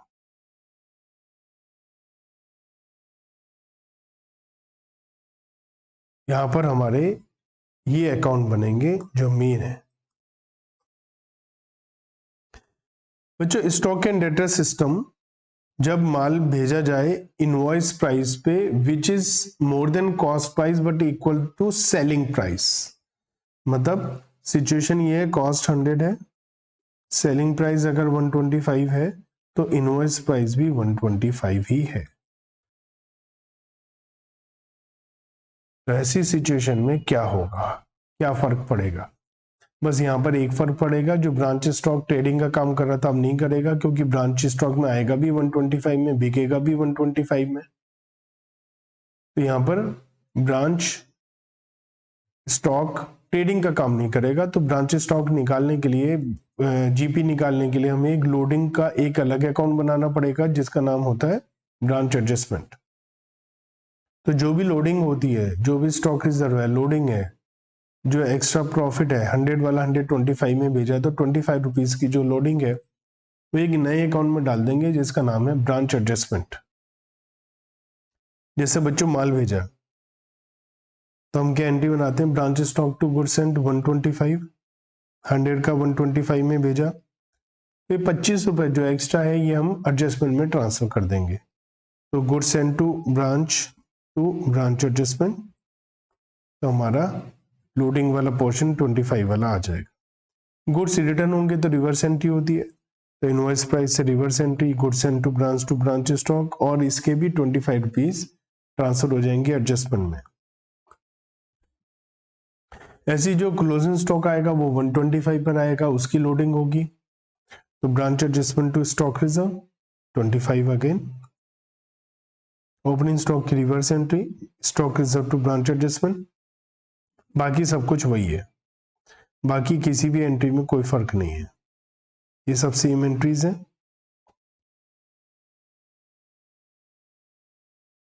एक ये थोड़ा सा नया है, goods return by credit customer directly to head office. तो हमने क्या एज्यूम करना है, ब्रांच के डेटर्स ने हेड ऑफिस को माल वापस किया है, इसे भी 125 में बिका था और इसने, तो हम क्या एज्यूम करेंगे, हम हमेशा एज्यूम करेंगे कि जो डेटर्स है इन्होंने पहले ब्रांच को माल दिया है और ब्रांच ने हेड ऑफिस को दिया है। तो जब डेटर्स ब्रांच को माल वापस करेंगे तो एंट्री क्या बनाएगा, ब्रांच सेल रिटर्न की, branch stock to branch debtors 125। अब ये माल आ गया ब्रांच के पास, ब्रांच इस माल को हेड ऑफिस के पास भेजेगा, तो क्या एंट्री बनेगी, जब ये ब्रांच हेड ऑफिस को माल देगा तो एंट्री क्या बनेगी, माल वापस आने की, goods send to branch stock 125, और इसकी लोडिंग की एंट्री होती है reverse branch adjustment to goods sent, सारी लोडिंग ब्रांच एडजस्टमेंट में ही जाएगी। ठीक है, और सारी एंट्री सेम है जो दिखाई दे रही है। यहां पर 18th एंट्री नहीं है। क्या हमने देखो यहां सिस्टम क्या, ये कैसे काम करता है, ब्रांच स्टॉक अकाउंट, जैसे हमने माल भेजा तो माल branch stock to goods and entry बन गई, 100 का माल 125 में बेचा, तो यहां पर ब्रांच एडजस्टमेंट अकाउंट में क्या आ गया, बाय गुड्स एंड 25। तो ये मेथड ऐसे काम करता है, जैसे ही हमने माल भेजा ऐसे ही प्रॉफिट लिख दिया, लेकिन ये बात तो ठीक नहीं है, अभी माल बिका तो है नहीं, अगर बिक गया तो कोई टेंशन नहीं है, लेकिन नहीं बिका और ईयर एंड में क्लोजिंग स्टॉक हुआ तो इसका क्लोजिंग स्टॉक का प्रॉफिट, क्योंकि हमने एक्स्ट्रा फालतू में रिकॉर्ड कर लिया जब माल भेजा था, तो इसको रिवर्स कर देते हैं, तो ब्रांच एडजस्टमेंट के डेबिट में आ जाता है स्टॉक रिजर्व। तो ये सिस्टम है। अब ये माल 125 में बिकेगा, जो सेल्स होगी वो 125 में होगी, तो ये अकाउंट मैच हो जाएगा, माल आया भी 125 का, बिका भी 125 का, और जो नहीं बिका वो क्लोजिंग स्टॉक भी 125 का।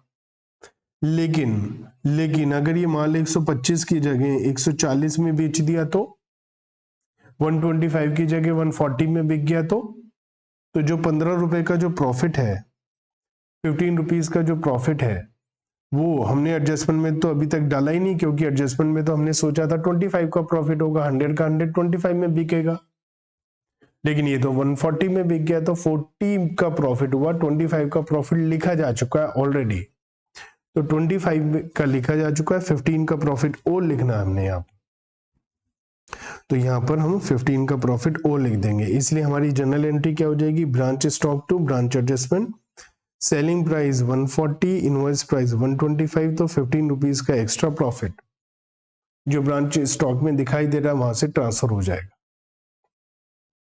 यही अगर हमने कहीं माल कम में बेच दिया है, कम में बेच दिया मतलब ये जो माल है ये 140 की जगह सपोज 125 वाला माल 120 में बेच दिया, तो हमने तो 25 का प्रॉफिट ऑलरेडी लिख लिया था जैसे ही माल भेजा था, लेकिन प्रॉफिट तो केवल 20 का हुआ है, 5 रुपए का लॉस हो गया।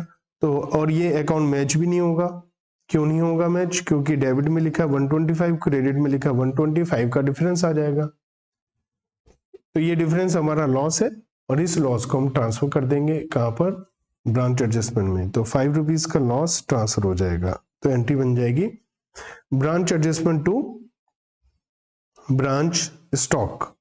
यहां एक और बहुत इंपॉर्टेंट बात है, उसे ध्यान से समझते हैं। देखो हमने 100 का माल 125 में दिया और ब्रांच एडजस्टमेंट में हाथों हाथ 25 लिख दिए, अगर ये माल हमने 140 का बेचा तो 15 रुपए का प्रॉफिट एडजस्टमेंट में वो लिख दिया, अगर ये माल 120 का बेचा तो हमने 5 रुपए का लॉस लिख दिया। ठीक है, कहीं ये माल 120 की जगह 110 में बिका तो हम यहाँ पर 5 की बजाय 15 का लॉस लिख देंगे, अगर ये माल 100 का बिका तो यहाँ हम 25 का लॉस लिख देंगे।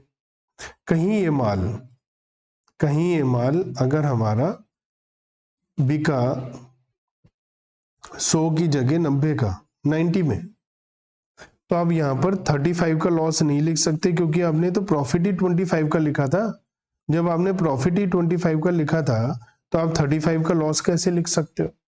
तो ये क्या मतलब हुआ, इसका मतलब ये हुआ, इसको ऐसे समझो कि 125 में सोचा था, ठीक है, और ये है स्टॉक 125 में सोचा था, आया 125 में, सोचा था 125 का बिकेगा, हमने एडजस्टमेंट में सीधा सीधा 25 का प्रॉफिट लिख लिया था, लेकिन ये बिका कितने का, 100 का, तो हमने 25 का जो प्रॉफिट ऑलरेडी लिखा था उसे रिवर्स कर दिया। लेकिन कहीं ये बिका 90 का, तो आप यहाँ 35 नहीं लिख सकते। रीजन बीइंग आपने लिखा ही प्रॉफिट 25 है, तो 25 में से 35 क्यों हटाओगे। तो ऐसी सिचुएशन में जो 10 रुपीज का कॉस्ट का लॉस हुआ, ठीक है, लॉस दो टाइप का, प्रॉफिट कम हुआ, यहाँ तो लॉस हमें कॉस्ट का हुआ, और जो कॉस्ट का लॉस है वो कॉस्ट का लॉस हम पी एंड एल में ट्रांसफर करेंगे। इसलिए हमारी जो जर्नल एंट्री है, ध्यान से देखिए, तो जर्नल एंट्री हमारी क्या दिखाई दे रही है, branch P and L debit, branch adjustment debit to branch stock. बच्चों ये जो क्लास है और ये वीडियो है, ये उन्हीं बच्चों के लिए जो ये चैप्टर ऑलरेडी पढ़ चुके हैं और अब रिवीजन कर रहे हैं। ये उन बच्चों के लिए नहीं है जो पहली बार पढ़ रहे हैं। अगर आप पहली बार पढ़ रहे हैं तो आपको कुछ भी समझ में नहीं आएगा, ये केवल रिवीजन के लिए, ऑलरेडी आप सब कुछ पढ़ चुके हैं और आपको ध्यान दिलाया जा रहा है। तो जितना हमारा लोडिंग का लॉस है वो तो ब्रांच एडजस्टमेंट में जाएगा, और लोडिंग से ऊपर का loss branch P and L में जाएगा, ठीक है। यहाँ पर डायरेक्ट एक्सपेंसेस एडजस्टमेंट में ट्रांसफर होंगे, पहले हमने ब्रांच स्टॉक में ट्रांसफर किए थे, यहाँ एडजस्टमेंट में ट्रांसफर होंगे, क्योंकि यहाँ पर हम लोग एडजस्टमेंट अकाउंट से ही जीपी निकालेंगे, तो branch adjustment to branch expense. और इनडायरेक्ट एक्सपेंस तो पीएनएल में ट्रांसफर होता ही है। अब एक और बहुत इंपॉर्टेंट बात, नॉर्मल लॉस। मैंने आपको पहले बोला था नॉर्मल लॉस की हम एंट्री नहीं बनाते कभी भी, मैंने ये भी बोला था हो सकता आगे कभी बनानी पड़े। देखो आपने ब्रांच स्टॉक बनाया, माल आया 125 का, बिका 125 का, बच गया 125 का, लेकिन अगर नॉर्मल लॉस हो गया और उसे लिखा नहीं आपने क्रेडिट साइड में, तो आपका ब्रांच स्टॉक मैच नहीं होगा, तो हमें यहां लिखना पड़ेगा 125 नॉर्मल लॉस। और ये नॉर्मल लॉस आपका नॉर्मल का लॉस का मतलब, नॉर्मल लॉस का मतलब सिंपल सेंस होता है कि नॉर्मल लॉस से हम जीपी को कम कर सकते हैं, एबनॉर्मल लॉस से जीपी को कम नहीं करते। तो ये पूरा नॉर्मल लॉस 125 का पूरा लॉस, जिसमें 100 रुपीज का कॉस्ट है, 25 का प्रॉफिट है, ये पूरा 125 ट्रांसफर हो जाएगा एडजस्टमेंट अकाउंट में, क्योंकि इससे जीपी कम हो जाता है। तो नॉर्मल लॉस के लिए एंट्री है branch adjustment to branch stock invoice price पर। और अगर ये एबनॉर्मल लॉस है तो केवल 25 वाला पोर्शन लोडिंग में जाकर रिवर्स होगा, और 100 वाला पोर्शन लॉस है, एबनॉर्मल लॉस है, पीएनएल में जाएगा।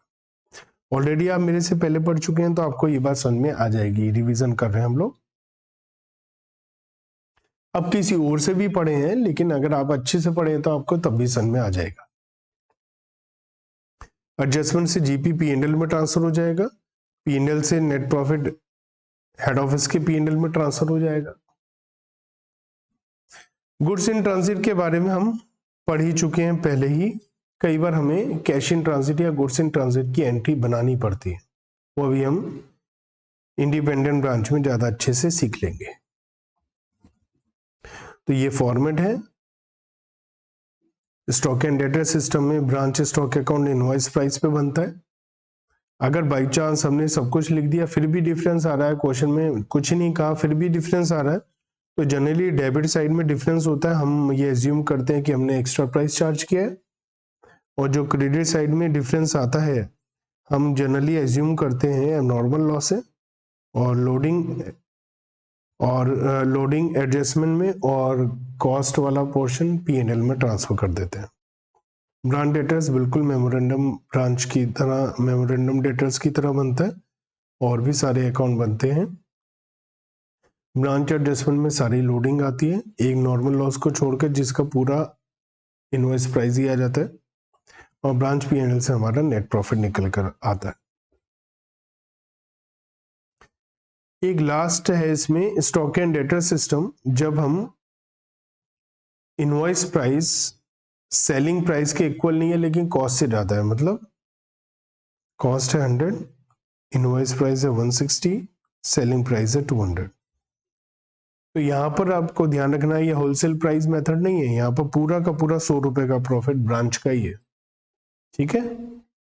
तो यहाँ इस वजह से क्या फर्क आएगा, इस वजह से जो डिफरेंस आएगा या प्रॉब्लम आएगी वो क्या आएगी वो समझो। ब्रांच स्टॉक अकाउंट, माल आया 160 में, बिका 200 में, तो हमें 40 रुपए का जो डिफरेंस है वो लोडिंग में अलग से एडजस्टमेंट में ट्रांसफर करना पड़ेगा, बस ये डिफरेंस है बच्चों। इंडिपेंडेंट ब्रांच, बच्चों बात करते हैं इंडिपेंडेंट ब्रांचेस की। इंडिपेंडेंट ब्रांच में हेड ऑफिस अपनी अकाउंटिंग खुद करता है, ब्रांच अपनी अकाउंटिंग अलग से खुद करता है। ब्रांच का अपना ट्रायल बैलेंस बनेगा, हेड ऑफिस का अपना ट्रायल बैलेंस बनेगा, वहां पर हम इंडिपेंडेंट कहेंगे। इंडिपेंडेंट मींस जहां पर ब्रांच इंडिपेंडेंट है अकाउंटिंग के लिए, तो वहां कॉरेस्पॉन्डिंग दोनों एंट्री बनाएंगे। कुछ देख लेते हैं किस तरीके से। जैसे हेड ऑफिस ने माल भेजा ब्रांच के पास, तो हेड ऑफिस, अब यहां पर है ना डेटा सिस्टम याद करना, कौन सा डेटा सिस्टम, जहां केवल ब्रांच अकाउंट यूज होता था। यहाँ ब्रांच स्टॉक, ब्रांच कैश सब खत्म हो गया, केवल ब्रांच। और यहाँ पर डेटा सिस्टम में हमने कहा था डबल रोल है, एक डेटर भी है, असेट भी है, और एक नॉमिनल अकाउंट भी है। यहाँ पर अब सिंगल रोल है, क्या है, हमारा असेट है, केवल हेड ऑफिस के लिए ब्रांच असेट है, यहाँ नॉमिनल अकाउंट नहीं है। चलिए अब हम बात करते हैं हेड ऑफिस की बुक्स में और ब्रांच की बुक्स में क्या होगा। जैसे ही माल भेजा हेड ऑफिस ने, तो हेड ऑफिस क्या करेगा, branch debit to goods sent. और ब्रांच क्या बनाएगा, इंडिपेंडेंट है, ब्रांच इंडिपेंडेंटली बनाएगा। Goods receive from head office to head office, branch की बुक्स में हेड ऑफिस का अकाउंट खुल जाएगा, ठीक है। और ये भी इनवॉइस प्राइस पर, और लोडिंग भी हो जाएगी अगर ये इनवॉइस प्राइस पर भेजा है तो। अगर ब्रांच ने रिटर्न किया माल तो रिवर्स एंट्री बन जाएगी। और अगर हम चाहें तो एक नया अकाउंट भी खोल सकते हैं, goods return by branch account debit, goods sent to branch की जगह। और हेड ऑफिस भी, ब्रांच भी goods return to head office account, नया अकाउंट बना सकता है।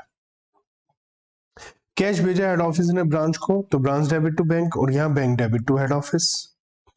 यहाँ पर ब्रांच से पैसा आया हेड ऑफिस के पास, तो हेड ऑफिस करेगा बैंक डेबिट टू ब्रांच, और ब्रांच करेगा हेड ऑफिस टू बैंक।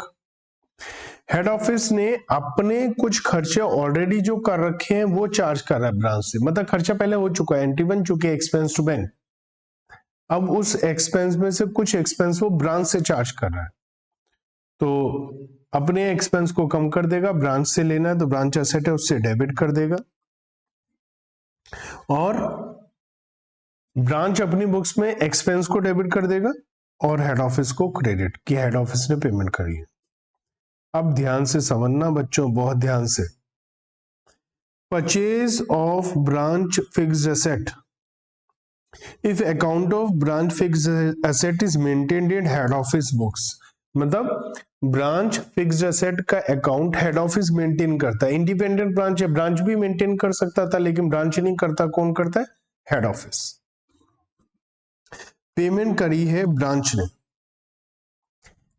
अब ध्यान से बताओ, सोच कर बताओ, असेट की एंट्री क्या होती है, असेट खरीदने की एंट्री होती है असेट डेबिट टू बैंक। अब ध्यान से देखना, असेट खरीदने की एंट्री होती है असेट डेबिट टू बैंक, तो पेमेंट करी है ब्रांच ने, तो टू बैंक ब्रांच करेगा।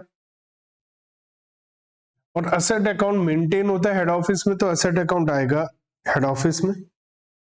तो ये हो गई entry asset debit to bank, क्योंकि ब्रांच की एसेट है हेड ऑफिस में, तो हेड ऑफिस ब्रांच एसेट लिखेगा, ये एंट्री बन गई। अब हमारी एंट्री कंप्लीट तो हुई नहीं, तो कंप्लीट कैसे होगी, यहाँ ब्रांच क्रेडिट होगा या हेड ऑफिस डेबिट होगा। और एक बात ध्यान रखना, हेड ऑफिस के बुक्स में ब्रांच डेबिट हुआ है तो ब्रांच की बुक में हेड ऑफिस क्रेडिट होगा, हेड ऑफिस के बुक्स में ब्रांच क्रेडिट हुआ है तो ब्रांच की बुक में हेड ऑफिस डेबिट होगा। अगर पेमेंट ब्रांच की बजाय हेड ऑफिस ने करी है, तो पेमेंट भी हेड ऑफिस ने, अकाउंट भी हेड ऑफिस में, तो ब्रांच के यहाँ कोई मतलब ही नहीं है एंट्री बनाने का। यहाँ एंट्री बन जाएगी ऐसा डेबिट टू बैंक। डेप्रीशिएशन, बच्चों डेप्रीशिएशन एक्सपेंस किसका है, ब्रांच का, ठीक है ना। तो ब्रांच अपने यहाँ ही तो एक्सपेंस लिखेगा, तो डेप्रीशिएशन डेबिट टू एसेट। ये एंट्री होती है डेप्रिसिएशन टू एसेट, लेकिन डेप्रिसिएशन ब्रांच का एक्सपेंस है तो ब्रांच में आएगा, और एसेट हेड ऑफिस में है तो हेड ऑफिस में क्रेडिट होगी। अब एंट्री कंप्लीट करने के लिए branch debit to head office, यहां ब्रांच और वहां हेड ऑफिस। अब हम एक और केस देखते हैं जहां पर परचेज हो रही है branch fixed asset. If account of branch fixed asset is maintained in the branch books, तो ब्रांच की बुक्स में ही अकाउंट मेंटेन होता है, पेमेंट भी ब्रांच ने करी है, अकाउंट भी ब्रांच में, पेमेंट भी ब्रांच ने, हेड ऑफिस के यहाँ कोई एंट्री नहीं बनेगी, यहाँ बन जाएगी फिक्स्ड एसेट टू बैंक। यहाँ ब्रांच भी लिखने की जरूरत नहीं है क्योंकि ब्रांच की बुक में अपनी ही एंट्री आ रही है। अगर पेमेंट कर रहा है हेड ऑफिस तो असेट है ब्रांच में, पेमेंट कर रहा है हेड ऑफिस, तो फिक्स्ड एसेट टू बैंक। अब हमारी एंट्री कैसे कंप्लीट होगी, हेड ऑफिस में ब्रांच और ब्रांच में हेड ऑफिस लिखकर। डेप्रिसिएशन असेट कहाँ है, ब्रांच में, डेप्रिसिएशन एक्सपेंस कहाँ है, ब्रांच में, तो depreciation to branch to asset यहां बन जाएगी एंट्री, और हेड ऑफिस में कोई एंट्री नहीं बनेगी। P&L अकाउंट ट्रांसफर करने की एंट्री, तो ये अपने P&L को प्रॉफिट को क्रेडिट करेगा क्योंकि यहाँ पर प्रॉफिट आया है, ट्रांसफर होगा ब्रांच से, और ब्रांच के यहाँ से प्रॉफिट जा रहा है तो वो ट्रांसफर कर रहा है P&L to head office. Loss के लिए रिवर्स एंट्री। बच्चों ध्यान से समझते हैं, गुड्स और रेमिटेंस मतलब कैश इन ट्रांजिट।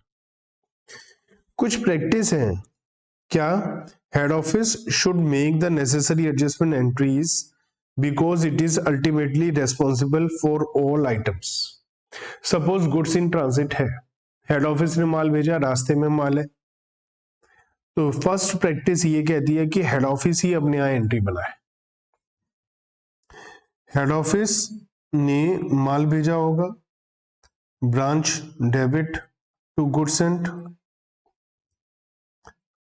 अभी ब्रांच ने एंट्री नहीं बनाई है क्योंकि goods receive from head office to head office तभी बनाएंगे जब ब्रांच को माल मिल जाएगा, लेकिन अभी ब्रांच ने एंट्री नहीं बनाई। माल रास्ते में ईयर एंड हो गया, तो फर्स्ट प्रैक्टिस कहती है कि goods in transit account debit to branch, ये एंट्री हेड ऑफिस बनाए। दूसरी बात ये कहती है, सपोज ब्रांच ने माल भेजा हेड ऑफिस को, सपोज माल किसने भेजा, ब्रांच ने, तो ब्रांच ने क्या एंट्री बनाई होगी, बताओ जल्दी से। ब्रांच ने एंट्री बनाई होगी head office debit to goods and, तो भी हेड ऑफिस ही एंट्री बनाए, ये फर्स्ट प्रैक्टिस कहती है।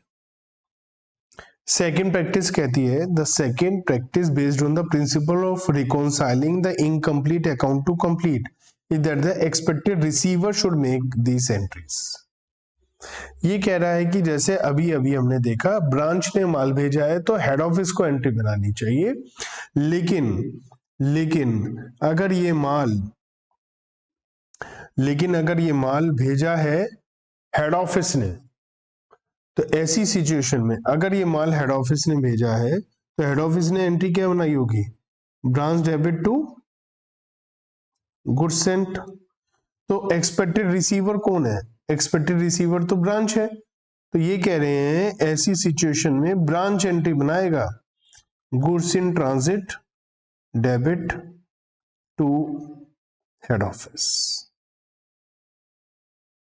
ठीक है, तो यहां पर एक्सपेक्टेड रिसीवर बनाएगा, ये सेकंड प्रैक्टिस है। Third practice, the third practice is based on thinking that if cash or goods are in transit, then risk and reward are still in the hands of sender only. जैसे head office ने माल भेजा, अभी branch को मिला नहीं, अगर रास्ते में चोरी हो गया, कोई बात हुई, तो ब्रांच कहेगा माल ही नहीं मिला तो हमारा लॉस तो है नहीं, तो अभी रिस्क एंड रिवार्ड सेंडर के पास ही है, रिसीवर के पास तो आया नहीं है। In case of loss in transit, loss will be of sender, not expected receiver, so reverse entry should be made by the sender. Third practice क्या कहती है, थर्ड प्रैक्टिस कहती है कि जो माल भेजेगा वही रिवर्स एंट्री बनाएगा। कैसे, अगर हेड ऑफिस ने माल भेजा है ब्रांच को, तो हेड ऑफिस ने क्या एंट्री बनाई होगी, branch debit to goods and, तो यही एंट्री रिवर्स बनाएगा, goods in transit debit to branch. कहीं ब्रांच ने माल भेजा था और इन्होंने एंट्री बनाई थी head office to goods sent या गुड्स रिटर्न, तो यहां पर ये नहीं बनाएगा, ब्रांच ही बनाएगा। क्या? Goods in transit debit to head office. तो कहने का मतलब ये है कि जो माल भेज रहा है वही रिवर्स एंट्री बनाएगा। ये हमारी प्रैक्टिस नंबर 3 है, थर्ड नंबर की प्रैक्टिस है। तो हमारे पास 3 मेथड है, method number 1, method number 2, method number 3। तीनों ही ठीक है, गलत कोई भी नहीं है, लेकिन मैंने अपने अकाउंटिंग करते हुए मेथड नंबर 2 अपनाया है, क्योंकि सीए के स्टडी मटेरियल में वो यूज हो रखा है। लेकिन मेथड सभी ठीक है, कोई भी गलत मेथड नहीं है, ठीक है। मेथड नंबर 3 तो मुझे ज्यादा बेहतर लगता है, ज्यादा अच्छा लगता है। चलिए कुछ प्रैक्टिस कर लेते हैं, कुछ देख लेते हैं। जैसे माल भेजा हेड ऑफिस ने, लेकिन अभी मिला नहीं है। हम सेकंड प्रैक्टिस कर रहे हैं कि जो रिसीवर है वो एंट्री बनाएगा, माल भेजने की एंट्री नहीं बनाएंगे, क्योंकि वो तो ऑलरेडी बन चुकी होगी। एट द ईयर एंड माल भेजा है हेड ऑफिस ने, तो हेड ऑफिस एंट्री नहीं बनाएगा, एक्सपेक्टेड रिसीवर बनाएगा जो कि है ब्रांच, और वो बनाएगा goods in transit to head office. अगर ये थर्ड प्रैक्टिस होती तो सेंडर कौन था? हेड ऑफिस ही एंट्री बनाता goods in transit to branch. अगले साल की शुरुआत में इसकी रिवर्स एंट्री बन जाएगी, और जब उसको माल मिलेगा तो माल मिलने की एंट्री हो जाएगी। बहुत अच्छे से समझ में आ गया। सपोज माल भेजा है ब्रांच ने, लेकिन रास्ते में, तो goods send by return by branch, लेकिन स्टिल इन ट्रांजिट, तो एक्सपेक्टेड रिसीवर कौन है? हेड ऑफिस, तो वो एंट्री बनाएगा। ईयर एंड में goods in transit to branch, अगले साल के रिवर्स में इसकी रिवर्स एंट्री, अगले साल के बिगिनिंग में। और जब माल मिलेगा तो goods return by branch to branch, इसके यहां कभी कोई एंट्री नहीं बनेगी। लेकिन अगर रास्ते में माल खराब हो गया तो भैया मामला गड़बड़ है।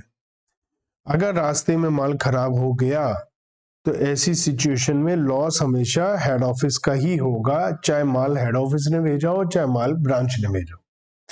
तो goods send by head office, लेकिन रास्ते में खराब हो गया, तो एक्सपेक्टेड रिसीवर कौन है? एक्सपेक्टेड रिसीवर कौन है? Goods send by head office, तो एक्सपेक्टेड रिसीवर है ब्रांच, तो ब्रांच एंट्री बनाएगी क्या? Goods in transit to head office. अगले साल शुरुआत में रिवर्स एंट्री। फिर अगले साल हमें पता चला कि माल रास्ते में खराब हो गया, चोरी हो गया, एक्सीडेंट हो गया, तो लॉस की एंट्री कौन बनाएगा? Head office. Goods lost in transit to branch और P&L to goods lost in transit. Suppose माल भेजा ब्रांच ने, तो एक्सपेक्टेड रिसीवर है हेड ऑफिस, हेड ऑफिस हमने एंट्री बनाएगा goods in transit to branch, साल के शुरू में रिवर्स एंट्री। माल मिलेगा तो है नहीं, लॉस की entry, goods lost in transit to branch, head office का लॉस होगा हमेशा। Goods send by head office but not received by branch. इसके बाद cash send by head office. अब कैश इन ट्रांजिट है, तो कैश इन ट्रांजिट के लिए भी सेम फंडा, सब कुछ सेम, एक्सपेक्टेड रिसीवर एंट्री बना देगा। हेड ऑफिस ने माल कैश भेजा, अभी मिला नहीं है, तो कौन एंट्री बनाएगा? Branch. Cash in transit to head office, अगले दिन साल के शुरू में इसकी रिवर्स एंट्री हो, जब पैसा मिलेगा तब कैश या bank debit to head office. Cash भेजा ब्रांच ने, लेकिन अभी हेड ऑफिस को नहीं मिला है, तो हेड ऑफिस हमने एंट्री बनाएगा cash in transit to branch, branch को एंट्री नहीं बनाएगा, अगले दिन रिवर्स एंट्री, और जब माल पैसा मिलेगा कैश या बैंक डेबिट टू ब्रांच। ठीक है। अब क्या सिचुएशन है? ये तो हमें पहले काम करना है, अकाउंटिंग सीख ली। अब एक हेड ऑफिस का ट्रायल बैलेंस होगा और एक ब्रांच का ट्रायल बैलेंस होगा। अब हम अकाउंटिंग कर ली अलग अलग, अब फाइनल अकाउंट हम कैसे बनाना चाहते हैं? मेथड नंबर 1 में डिटेल इनकॉर्पोरेशन में क्या होगा? हेड ऑफिस का ट्रेडिंग P&L तो बनेगा हेड ऑफिस की बुक्स में, साथ ही ब्रांच का ट्रेडिंग P&L हेड ऑफिस की बुक्स में बनेगा। और एक कंसोलिडेटेड बैलेंस शीट बनेगी। इसकी बुक्स में कुछ नहीं बनेगा, ना P&L, ना ट्रेडिंग, ना बैलेंस शीट। जो मेथड नंबर 2 होगा, मेथड नंबर 2, उसमें हेड ऑफिस का ट्रेडिंग P&L तो बनेगा ही बनेगा, उसमें तो कोई टेंशन की बात ही नहीं है। लेकिन ब्रांच की बुक्स में ब्रांच का ट्रेडिंग P&L ब्रांच में बनेगा, ब्रांच का ट्रेडिंग P&L ब्रांच में, हेड ऑफिस का ट्रेडिंग P&L हेड ऑफिस में, लेकिन consolidated balance sheet head office और ब्रांच की मिलाकर बनेगी। एक मेथड आएगा थर्ड मेथड में हेड ऑफिस अपना ट्रेडिंग P&L और बैलेंस शीट, ब्रांच अपना ट्रेडिंग P&L और balance sheet, consolidated balance sheet नहीं बनेगी। ये 3 मेथड हैं, इन तीनों मेथड को एक एक करके हम सीखते हैं। मैंने आपको ओवरव्यू दे दिया। सबसे पहले है डिटेल्ड इनकॉर्पोरेशन। डिटेल्ड इनकॉर्पोरेशन में हमें पता है कि हेड ऑफिस के बुक्स में ब्रांच का ट्रेडिंग भी बनेगा, P&L भी बनेगा, बैलेंस शीट भी बनेगी। तो ट्रेडिंग की एक एक आइटम को उठाकर लाना है, ट्रेडिंग अकाउंट की एक एक आइटम को उठाकर लाना, तो सबका नाम अलग अलग क्यों रखे, एक साथ ही लिख लेते हैं। ब्रांच ट्रेडिंग की जितनी भी आइटम है डेबिट साइड की, चाहे ओपनिंग स्टॉक हो चाहे वो गुड्स, ब्रांच का ट्रेडिंग का डेबिट साइड उठाना है, तो ब्रांच के ट्रेडिंग के डेबिट में सोचो क्या क्या आएगा, opening stock, goods receive from head office, direct expenses, sales return, ये सारी चीजें आ जाएंगी और टोटल करके लिख देंगे ब्रांच ट्रेडिंग टू ब्रांच। हम ये एज्यूम करेंगे कि ब्रांच ट्रेडिंग हम अपनी हेड ऑफिस की बुक्स में एंट्री बन रही है, ये एंट्री हेड ऑफिस की बुक्स में बन रही है और वो ब्रांच की ट्रेडिंग की आइटम को अपने यहाँ ला रहा है। तो जैसे हमने डेटर सिस्टम में करा था ना, ईयर एंड में असेट और लायबिलिटी आ रही है, ऐसे ही यहाँ पर हम एज्यूम करेंगे कि ब्रांच की ट्रेडिंग आइटम आ रही है, तो branch trading to branch. Credit side के लिए branch to branch trading, GP आएगा, ब्रांच ट्रेडिंग से P&L में ट्रांसफर होगा तो branch trading to branch P&L। Branch P&L की आइटम आएंगी तो ब्रांच डेबिट साइड के एक्सपेंस आएंगे, इनडायरेक्ट एक्सपेंस, तो branch P&L to branch. Credit side की आइटम आएंगी तो branch to branch P&L। Profit आएगा ब्रांच P&L से जनरल P&L में ट्रांसफर हो जाएगा। असेट्स आएंगी, asset debit to branch individually. Liabilities आएंगी तो ब्रांच टू लाइबिलिटीज इंडिविजुअली। अगले साल असेट और लाइबिलिटी की रिवर्स एंट्री ट्रांसफर कर देंगे। ठीक है, ब्रांच की बुक्स में सारी चीजों को ट्रांसफर करना है, तो एक बारी में सारे नॉमिनल नेचर के सारे एक्सपेंस, चाहे डायरेक्ट हो इनडायरेक्ट हो, उसे ट्रांसफर कर देते हैं। एक बार में सारी इनकम, एक बार में असेट, एक बार में लाइबिलिटी, 4 एंट्री में काम खत्म करते हैं। तो debit side of trading P&L, head office debit to nominal accounts, debit side वाले ट्रांसफर होंगे तो क्रेडिट हो जाएंगे। एक बार इनकम वाली आइटम सारी, तो क्रेडिट नॉमिनल अकाउंट जो भी है क्रेडिट साइड बैलेंस वाले उन सबको ट्रांसफर कर देंगे। एक बार असेट्स को इंडिविजुअली, एक बार लाइबिलिटीज को इंडिविजुअली। अगले साल असेट और लाइबिलिटी वापस आ जाएंगी। सेकंड मेथड में मैंने बताया था ब्रांच अपना ट्रेडिंग P&L खुद बनाएगा, तो वो नॉमिनल नेचर के आइटम को ट्रांसफर नहीं करेगा, केवल प्रॉफिट को ट्रांसफर करेगा। खुद P&L बनाकर प्रॉफिट को ट्रांसफर कर देगा। तो हेड ऑफिस की बुक्स में प्रॉफिट आने की एंट्री बनेगी, प्रॉफिट आएगा, क्रेडिट होगा P&L, तो कहां से आएगा, ब्रांच से, तो ब्रांच डेबिट टू P&L। इसके कोरस्पॉन्डिंग ब्रांच एंट्री बनाएगा ना P&L to head office. Assets आएंगी, लाइबिलिटीज आएंगी। ब्रांच में P&L ट्रांसफर होगा हेड ऑफिस के यहाँ और असेट जाएंगी और लाइबिलिटीज जाएंगी। थर्ड मेथड में मैंने कहा था कुछ भी नहीं होगा, ट्रेडिंग P&L बैलेंस शीट सबकी अलग अलग, तो ना तो असेट आएंगी, ना लाइबिलिटी, ना नॉमिनल अकाउंट, केवल प्रॉफिट ट्रांसफर होने की एंट्री होगी। हेड ऑफिस की बुक्स में प्रॉफिट आ जाएगा और ब्रांच की बुक्स में भी प्रॉफिट ट्रांसफर होने की सिंगल एक एंट्री बनेगी। वहां पर ट्रांसफर करते हुए कुछ बातों का ध्यान रखना होता है, जैसे हेड ऑफिस और ब्रांच अकाउंट ट्रांसफर नहीं होता है क्योंकि वो आपस में सेट ऑफ हो जाता है। यहाँ पर भी लोडिंग का बच्चों प्रॉब्लम आएगा थोड़ा सा। तो इंडिपेंडेंट ब्रांच में pricing of goods sent to branch at a price higher than the cost. ऐसा हो सकता है कि हेड ऑफिस ब्रांच को माल देगा इनवॉइस प्राइस पर जो कॉस्ट से ज्यादा होगा। तो goods may be sent to the branch at a price higher than the cost. In such a case, profit at the head office and the branch can be ascertained according to any of the method depending upon the prevailing practice in the organization. There are several methods. हमारे पास अलग अलग method है। पहला method accounting का क्या हो, gross profit of the head office as well as the branch may be ascertained only after reducing the goods sent to branch to the cost. हम head office की बुक्स में सब कुछ कॉस्ट पे लिखें, ब्रांच के बुक्स में सब कुछ कॉस्ट पर लिखें। लेकिन ये कैसे पॉसिबल है बच्चों? अगर ब्रांच की बुक्स में ट्रेडिंग पीएनएल सब कॉस्ट पे आएगा तो उसे तो पता चल जाएगा। इसका मतलब ये मेथड नंबर 1 में ही पॉसिबल है। मेथड नंबर 1 डिटेल इंकॉर्पोरेशन था, जहां सब कुछ इंकॉर्पोरेटेड हो जाएगा, उसके बाद में हम सब कुछ कॉस्ट पे लिखेंगे। क्योंकि अगर ब्रांच को हम झूठ बोल रहे हैं ना कि 100 का माल 120 में, 125 में, 160 में दे रहे हैं, तो वो कैसे लोडिंग कर पाएंगे? अगर मेथड नंबर 2 है इनकॉर्पोरेशन का, जहां पर branch trading P and L वहीं बनता है या 3 में वहीं बनता है, वहां पॉसिबल नहीं है ये method. Second, the gross profit of the head office as well the branch may be calculated by taking goods sent to branch और receive from the at invoice price. ये तो पॉसिबल है, ये तीनों मेथड में पॉसिबल है। लेकिन net profit जो होगा ब्रांच और हेड ऑफिस का, वो लोडिंग वगैरह एडजस्टमेंट करने के बाद होगा। इन दोनों सिचुएशन में प्रॉफिट सेम आएगा।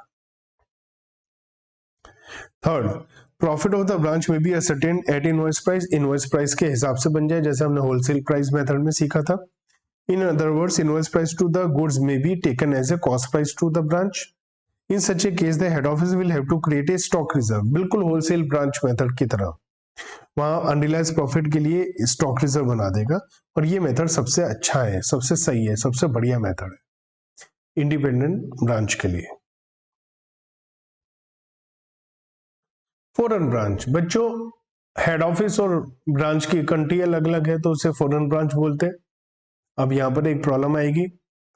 प्रॉब्लम क्या आएगी कि हेड ऑफिस का जो बैलेंस शीट है, जो ट्रायल बैलेंस है, वो किसी और करेंसी में और ब्रांच का किसी और करेंसी में है। तो हमें ब्रांच के ट्रायल बैलेंस को कन्वर्ट करना पड़ेगा हेड ऑफिस की करेंसी में। अगर हेड ऑफिस इंडिया में है, ब्रांच अमेरिका में है, तो अमेरिकन यूएस डॉलर को रुपये में कन्वर्ट करना पड़ेगा। लेकिन अगर हमारी ब्रांच इंडिया में है और हेड ऑफिस यूएसए में है, तो हमें जो इंडिया का ब्रांच है रुपये, उसको कन्वर्ट करना पड़ेगा यूएस डॉलर्स में। बच्चों AS 11 हमने पढ़ा था और वहां पढ़ा था कि हमारा जो फॉरेन कंट्री में हमारी ब्रांचेस हैं या ऑपरेशंस हैं, वो दो टाइप के हो सकते हैं, इंटीग्रल, नॉन इंटीग्रल। तो वही हम इसमें भी पढ़ेंगे। Integral foreign operation, integral foreign operation को ऐसे समझ सकते हो कि वो उसके ऊपर अभी भी हमारा कंट्रोल है। जैसे हमारा बच्चा होता है ना, उसकी शादी नहीं हुई तो हमारा कंट्रोल है, शादी के बाद तो उसकी वाइफ का कंट्रोल हो जाएगा उसके ऊपर। तो यहाँ पर भी वैसा ही है।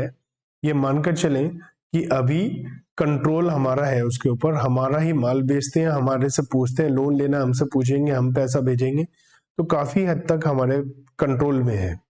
हमने उन्हें अभी इंडिपेंडेंट नहीं करा है। यहाँ पर लिटरल सेल्स कितनी हमने उन्हें आजादी दी है, तो उसको कन्वर्ट करने के लिए ओपनिंग स्टॉक को हमारे पास जो रेट होंगे, हमें 4-5 रेट दे रखे होंगे, कन्वर्जन रेट। एक जिस दिन फिक्स्ड एसेट खरीदी थी, साल के शुरू का, साल के एंड का और एवरेज रेट, ये 4 रेट हमें जनरली दे रखे होते। और ट्रायल बैलेंस जो हमें दे रखा है, उसमें ओपनिंग स्टॉक को हम ओपनिंग रेट से कन्वर्ट करेंगे, क्लोजिंग स्टॉक को हम क्लोजिंग रेट से कन्वर्ट करेंगे।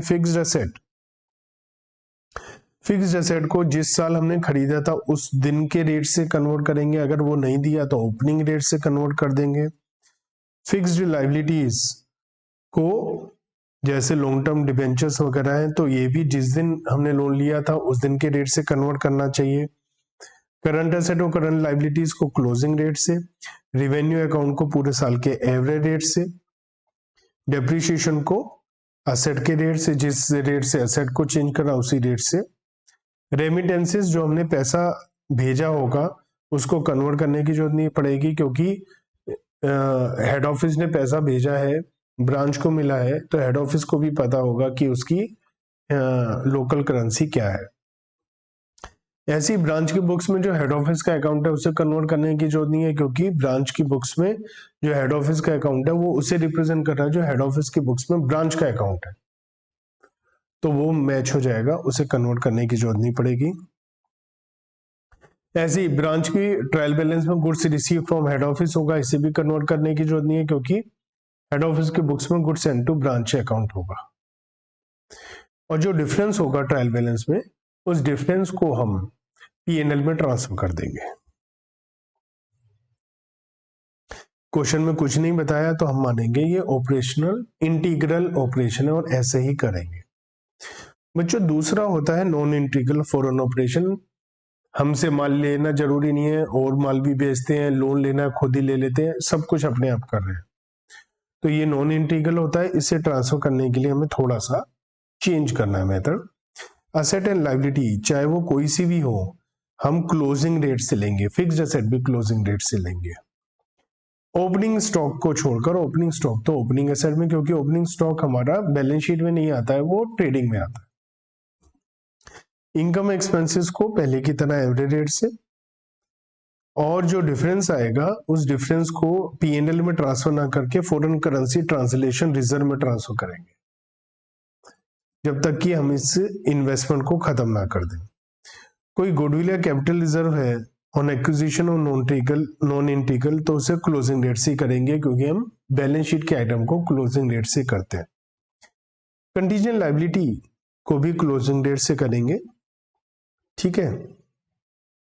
तो अकाउंटिंग स्टैंडर्ड 11 क्योंकि हमें कहता है फॉरेन करेंसी ट्रांसलेशन रिजर्व में ट्रांसफर करना चाहिए, तो उसमें हम कर देंगे।